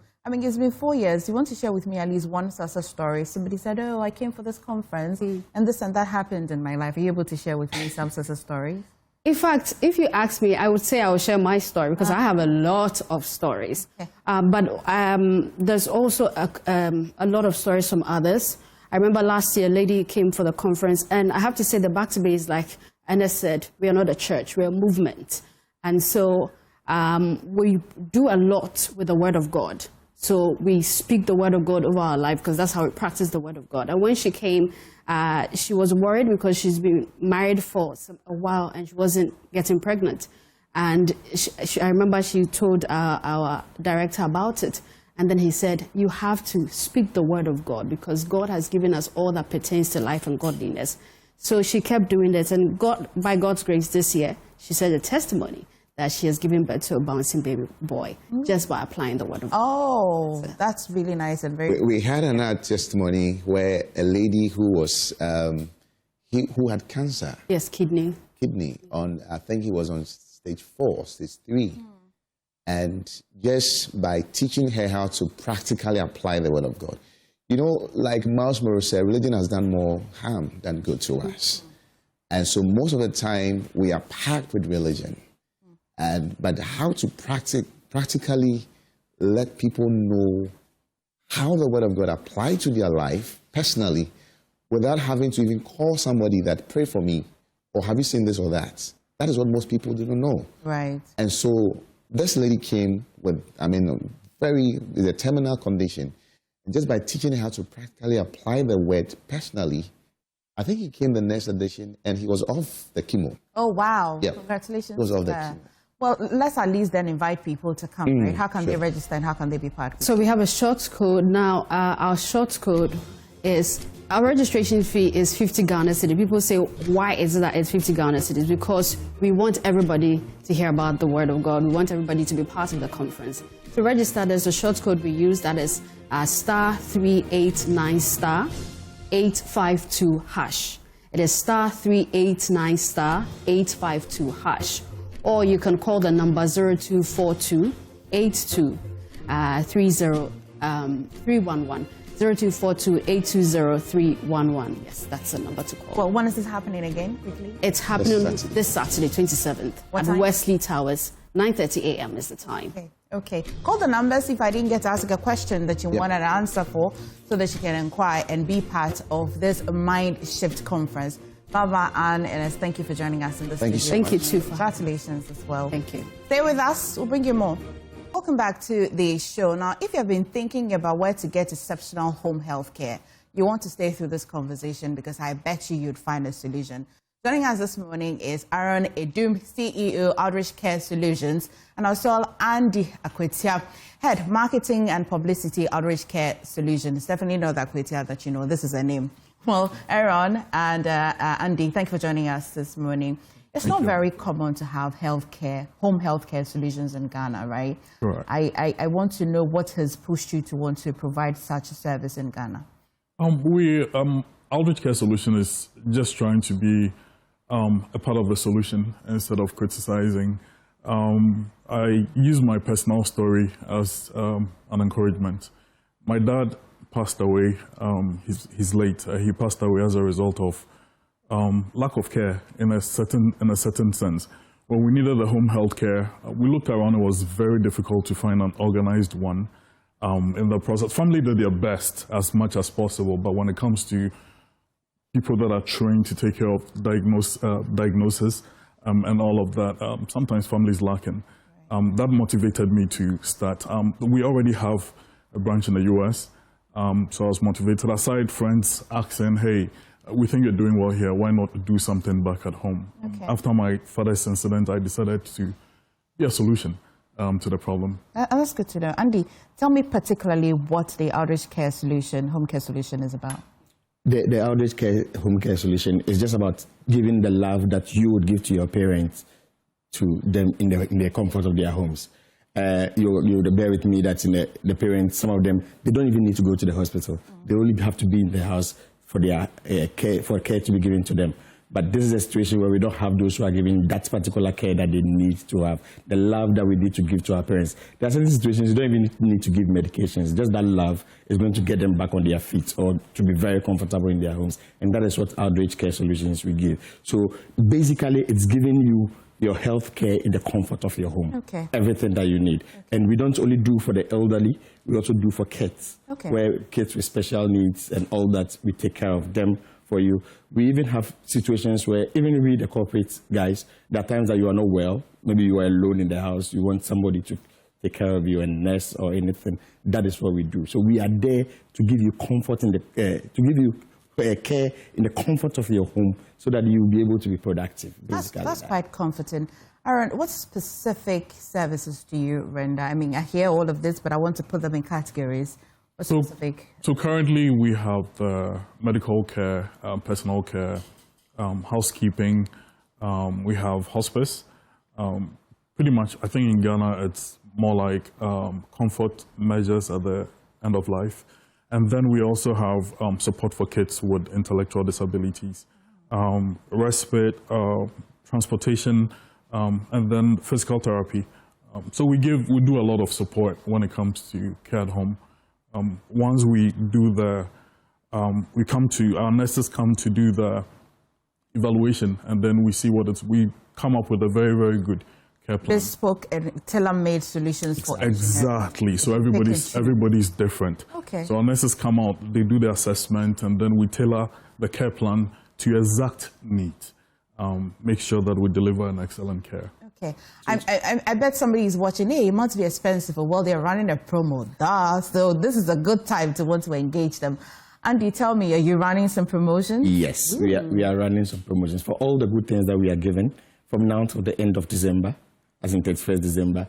You are just paying 20 cedis an hour, but the minimum is for 6 hours. Okay. So, and if you want to do for 24 hours, it's just 200 cedis. So we are giving you all the comforts that you need for just 200 cedis an hour.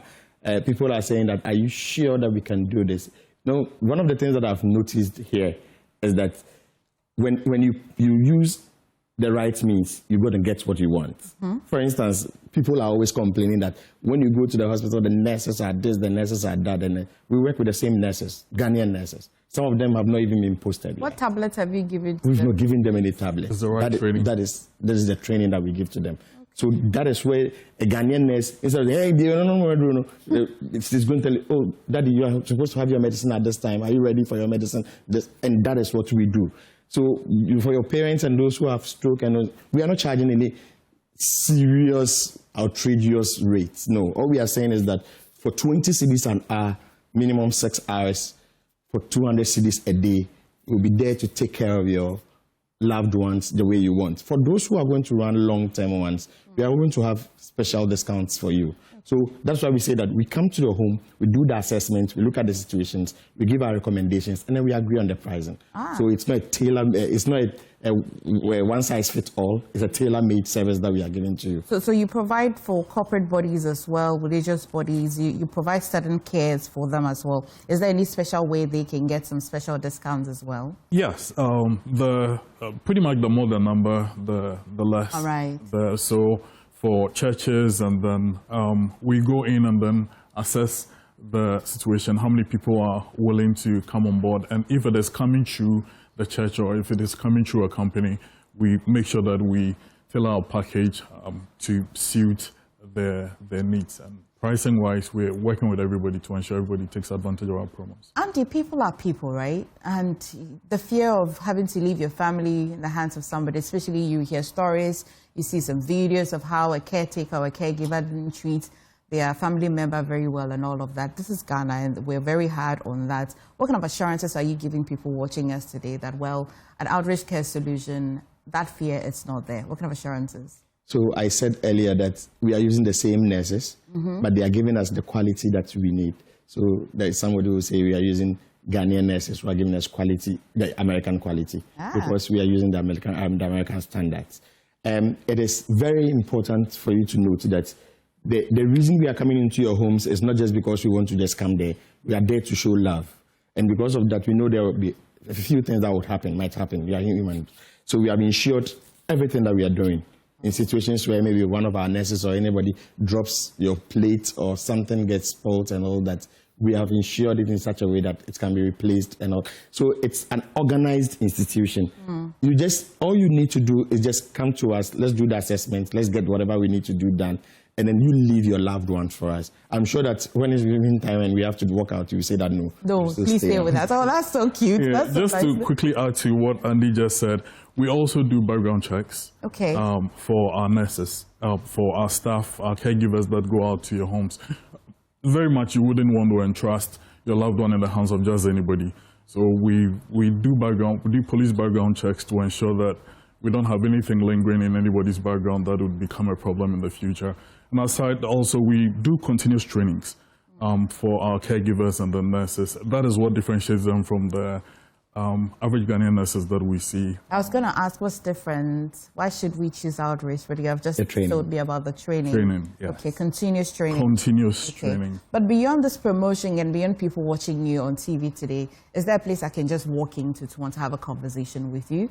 Or is there a website anywhere that we can? Yes, so we are located in the City Galleria, just behind Accra Mall. So that is where we are. We are on the second floor, suite 12, F12C. So that is our office location. Okay, you want to take that again? Yes, so we are located in the City Galleria, just behind Accra Mall. The suite is F12C. Okay. That is where we are. And we can be reached on our website, and then also you can just call us on 0595 545 545. Okay, you want to say the number again? 05. It's very personal to me because before my mom passed, I searched for such a service. I looked, so I can understand many people watching would want to have this service. So we are sorry we're not there for you. Thank you. So our number is 0595 545 545. Okay. Yes. Okay. 0595 545 545. Okay. Or you can also go to our social media handles. Okay. So we have the Outreach Care Solutions. Together? Yes. Outreach Care Solutions. Together. Yeah. Okay. And then you can go to our website, outreachcareafrica.com. Okay. So you can just get in touch with us. But just call us. Wherever you are, just place a call. Even if you give us a missed call, we'll call you back. Okay, and this service is not limited to people in Accra? No. Across. That's the beauty. That's the beauty of it. So we are also we are also present in the other regions. Okay. So you call us, we do an assessment, and then we see it's a good call. Yes, would send an S out there. Okay. In a minute, before I wrap this conversation, Aaron, in bringing this service, I like to think that you may have done it a lot outside of the country. Yes. Bringing it to Ghana, how has it been so far for you? It's not been easy. In the US, the infrastructure is already present. So it is very easy to roll out such services and all of that. But in Ghana, the infrastructure is not there. People don't even understand the service. So we are now having to pretty much clear the bush, lay the road, put all these things in place, which makes it more difficult. But we're hoping that will become a standard so that even if others would copy, they would do the right thing to make sure that we're promoting good healthcare. In Ghana, being a solution rather than always criticizing what is not working. Thank you, gentlemen. Thank you, Andy. Thank you, Aaron. But with just 20 cedis, you're able to get that promotion deal with Outreach Care Solutions, or 200 cedis for a day. And as well, maybe just call them. The flyer is up on the screen. Take a number and then have a consultation with them and at least make your life easy. Thank you for joining us. There's more on the show. Please stay. All right, welcome back to the AM show. Now, let's talk about the revolution of the internet in this country, because in 1995, a young man then decided that it was right for the country, Ghana, to be connected to the internet because he had seen it elsewhere. Ghana wasn't connected, and therefore we had to be connected. 30 years down the line, we know what internet is doing for all of us. So today you can stay in the comfort of your own zone, wherever you are, even as far as Agona and Kwanta, and be connected to the internet.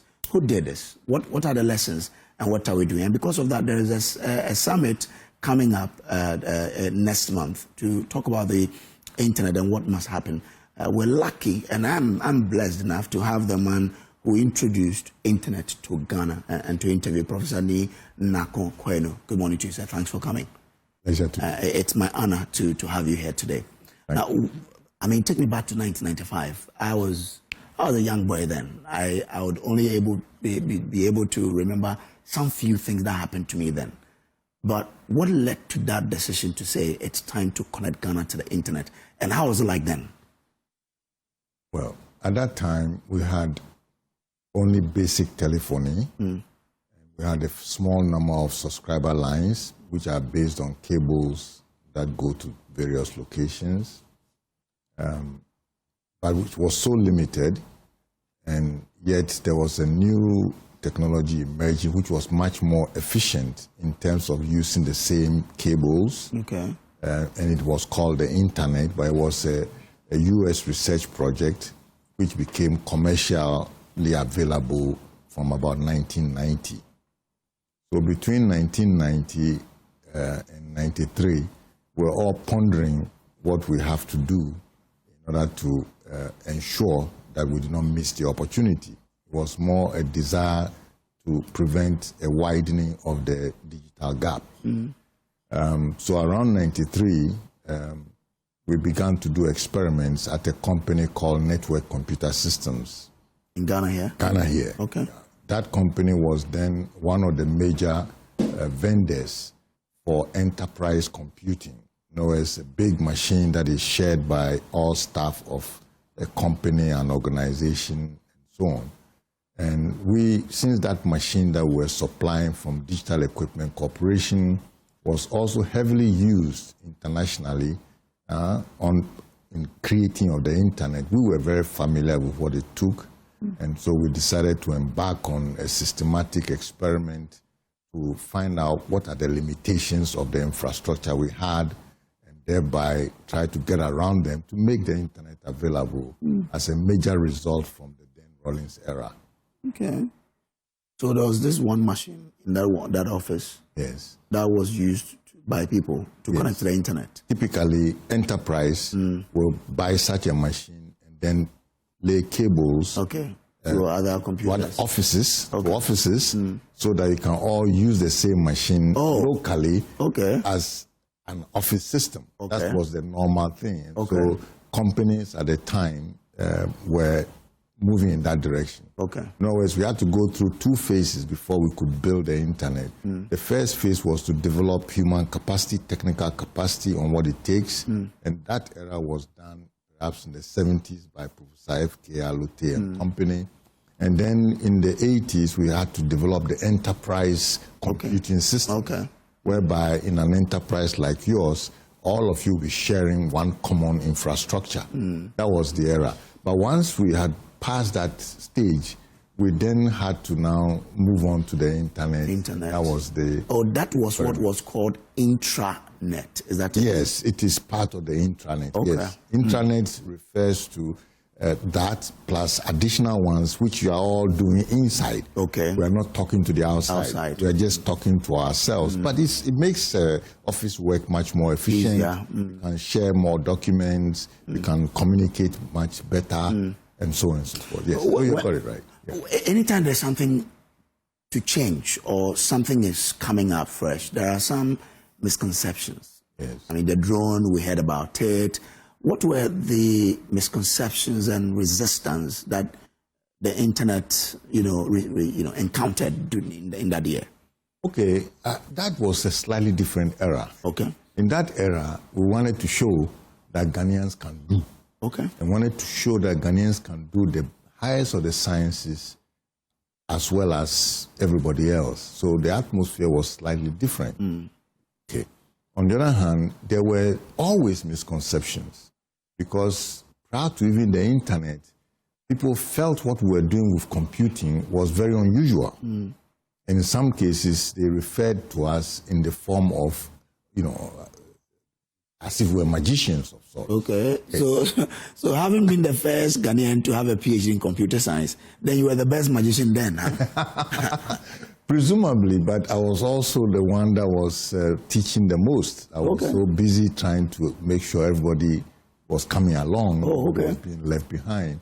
So more like the teacher of Ghana's internet new generation, right? Yes, I was a computer scientist, your first computer scientist of PhD level. And so my interest really was to strengthen our understanding and application of computer science. So I was teaching everywhere, but at the same time, I had to demonstrate that computing is not just in the classroom, it's not just theory, but we build things. Okay. So part of the building the things was to ensure that my expertise in the systems could be turned into. So there wasn't much of a resistance to that. No. There was why there was except that there were doubts as to what it means, whether we can do it, and all those things. What about the speed and the cost then? Okay, everything starts somewhere. At the time we started, just to have a line between here and the UK, which is where we were connecting to at the time, that's 95. We had a line which had a speed of 9.6 kilobits. I don't understand. No, meaning you are used to mega. Mega is... mega. Yeah, mega is millions. Mega is millions. This is kilo, thousand. So it's a fraction of what you are used to that you take for granted. Okay. But that alone, being there permanently, was costing two numbers. One half, that's the Ghana half, $7,500 a month. Hey. And the British half, £5,000 plus VAT. But we did not even live there. And that was what we had to put in place in order to establish the full connectivity which we are celebrating. So it means that the 5,000 and the 7,000 together was something Ghana was paying, not an individual. No, that's what my company was paying. Your company was paying. To establish it, to prove to the world that Ghana can do. That's exactly what happened. And then you provide services to companies to make up. Correct. To get that. Yes, precisely that. So I mean, people won't understand the 9 kilo whatever. But use time. If I click on the thing that time, how many minutes will it take for it to open? Everything when you start, there are few users, so it's very fast, right? And there are very few users in the beginning. But as you grow, then what you do, you invest more, you grow, you invest more, and you keep going, right? That's normal economics of it. So there was nothing like it was slow because we were not... it was slow, but there are two things working for us.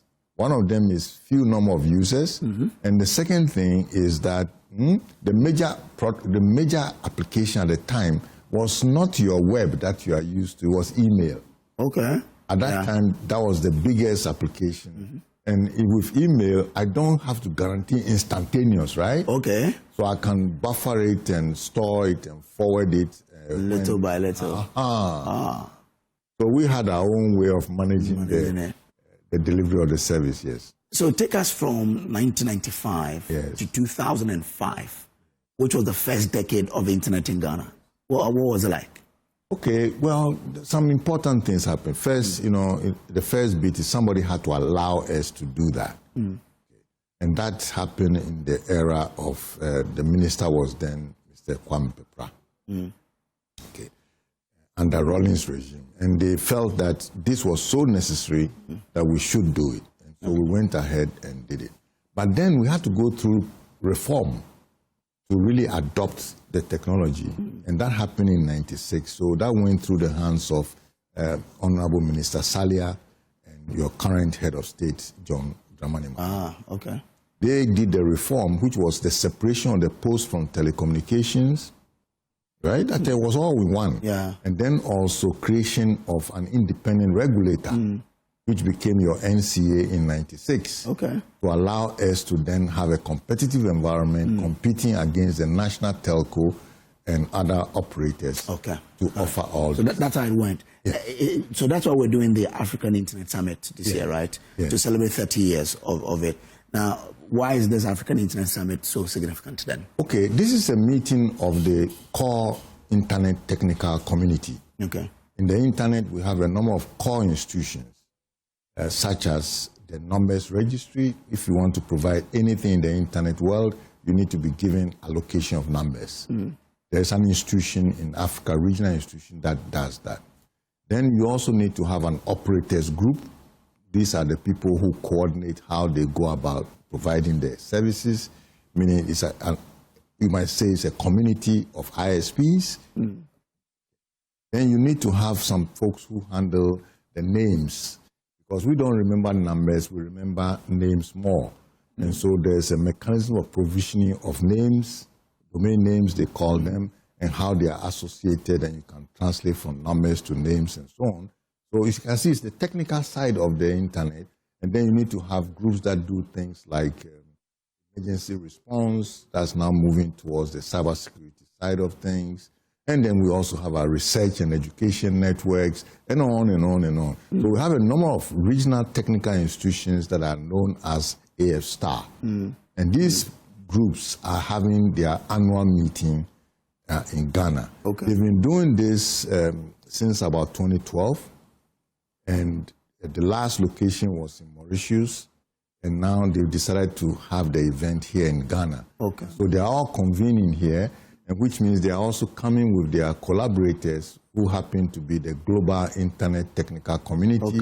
So you will see names like ICANN, that's Internet Corporation for Assigned Names and Numbers. You see International Internet Society, and so on and so forth. You will see all the global leaders in this area participating over there. So let me pick your final words, but tell us, added to what you want to achieve with this summit here in Ghana, for example.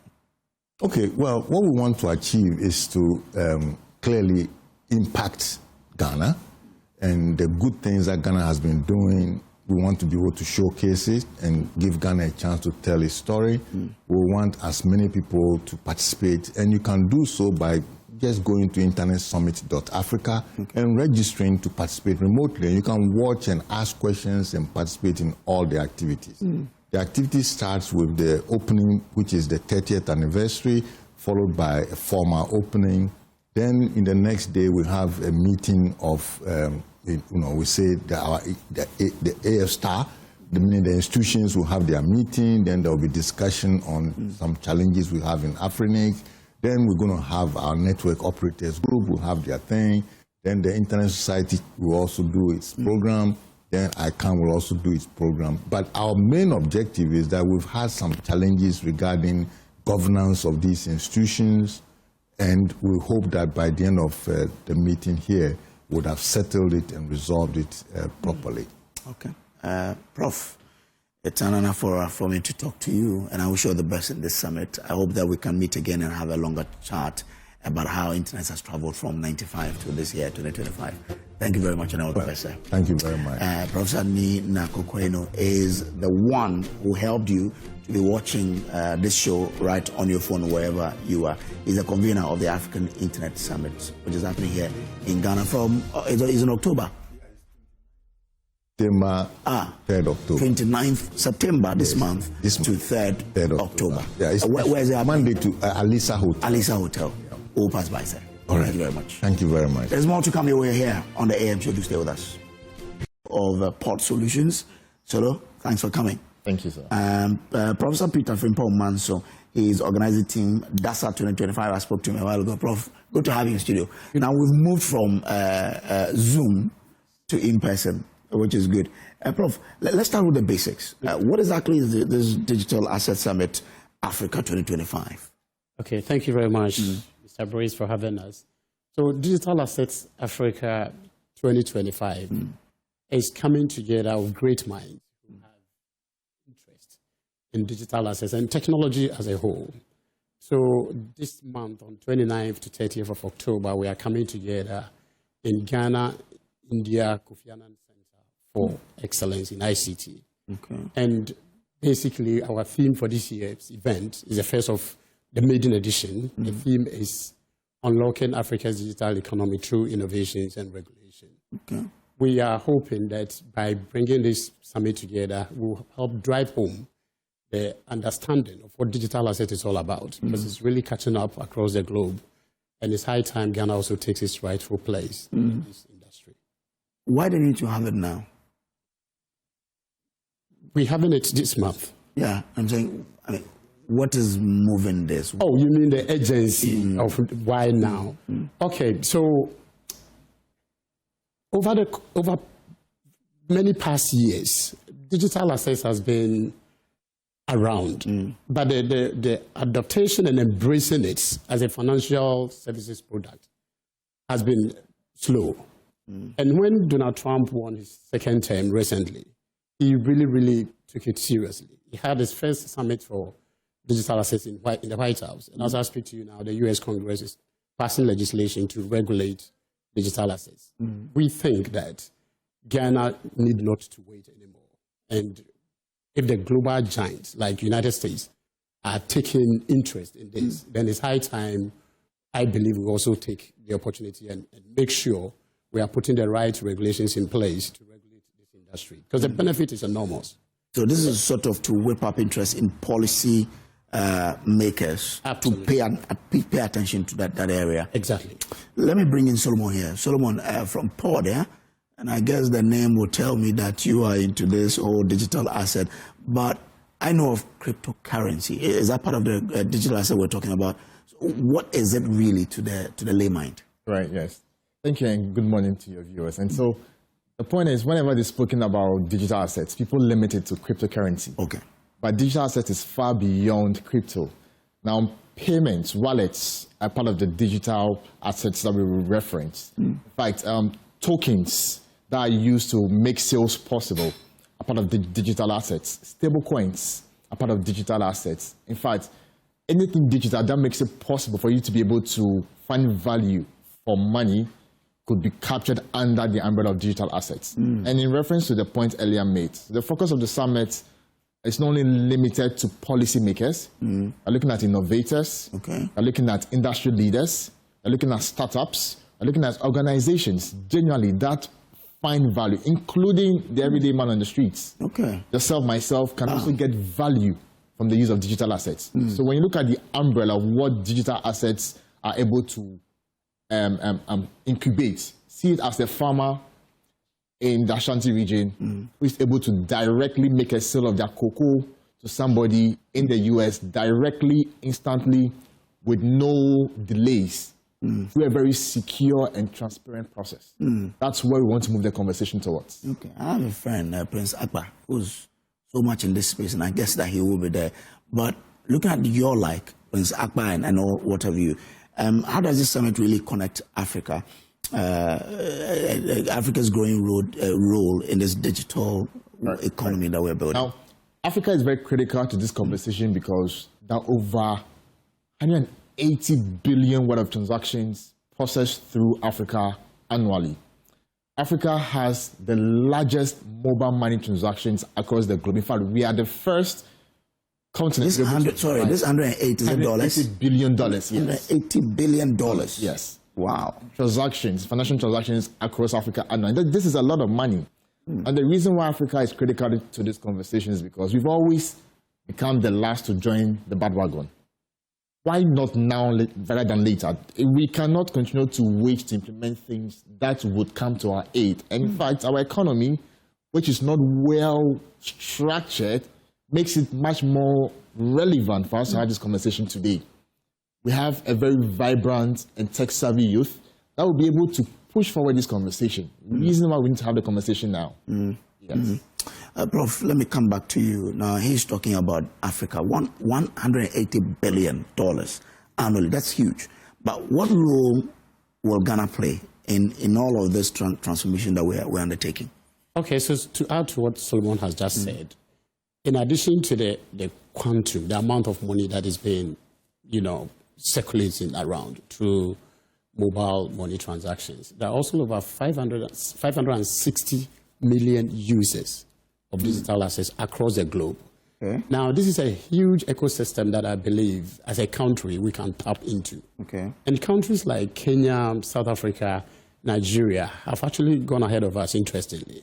And they've come up with various legislations to regulate because they've seen the need. Because if this is regulated and it's being operated as a normal financial business product, imagine the taxes that we can gain out of it, and as a country will help with our development. Okay. So we are looking at this of taking advantage of the opportunity that this is presenting and making sure our country also benefits from it. So essentially, we feel that the time has come, and the regulator is actually already working on that. Okay. Our summit is also to support what the regulators are doing. Oh, so something has already kick-started Bank of Ghana is having serious conversations about this, and I think there's a draft legislation to help regulate digital assets in Ghana. Okay. So we are adding our voice to the conversation to make sure this is done quickly, so that the benefits that this industry brings, we will be able to take advantage. I'm aware they've given the way for people to now start digital lending, getting license for digital lending. So it will probably tie into this one. But I mean, for people like me and companies who would want to be part of DASA 2025, what do we do? So we've had some few partners who have joined us in this event. You just have to go to our website and register, or if you want to sponsor us. It's been a huge undertaking. We haven't had support as we would have expected. We've taken this upon ourselves as a way of supporting our country, let me put it that way. So the support that we were looking for hasn't come in, but that doesn't really, we haven't relented our efforts on it so far at all. So our doors are still open. We have about a few days to go, but it's just the beginning. So still, any organization or corporate institutions who are interested in sponsoring us can just go to our website, www.dasummitafrica.com, and you can register and also go through the sponsorship processes and reach out to us. What will be the benefit to an organization to sponsor? Right. So this opportunity that you are giving us, their name will be mentioned on our programs. They would have access to a huge, this morning, just as we were sitting down there with Solomon, my guy who is supporting me with the web maintenance sent me a list of people who have registered. And we are hitting over almost 500 people. Okay. And this cuts across a wide spectrum of industry. There's so many people who are registering to come in, and you have access to these people and speak to them. The regulators will be there, the policymakers will be there. If you are working, we're actually going to have a workshop to support with the training of those who will be applying for the virtual access licensing that is going to be coming up. There's also various workshops that are going to be taking place. So there's a lot to learn from this summit. And if your organization, I think you stand a chance of reaching out to people that ordinarily you wouldn't have been able to reach out to them. Interesting. Solo, so for us, myself included, what's the practical impact of digital assets on daily life? So now you're able to make payments much more securely and instantly. For example, using digital assets combined with AI and machine learning, you are sure that you're able to be properly credit scored. I'm bringing the conversation of credit scoring because of the lending regime that we are in right now, which makes it possible for people to be able to take short-term loans over mobile apps. Now, this entire transition makes it very possible for us. Now, for you who wants to send money to your mother in Rwanda, in Kenya, in Nigeria, using stable coins as a means of payment transfer makes it possible for that money to be sent instantly via your mobile device.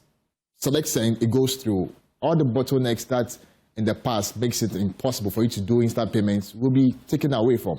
And for you who wants to sell your building, you have a real estate property, you want to sell your building, you can use digital assets to tokenize that asset of yours. Tokenize meaning that you're translating the value from it being physical to a digital state. And allow two or three, four people to be able to make that purchase. All of these things are possible to everyday Ghanaian like yourself and myself.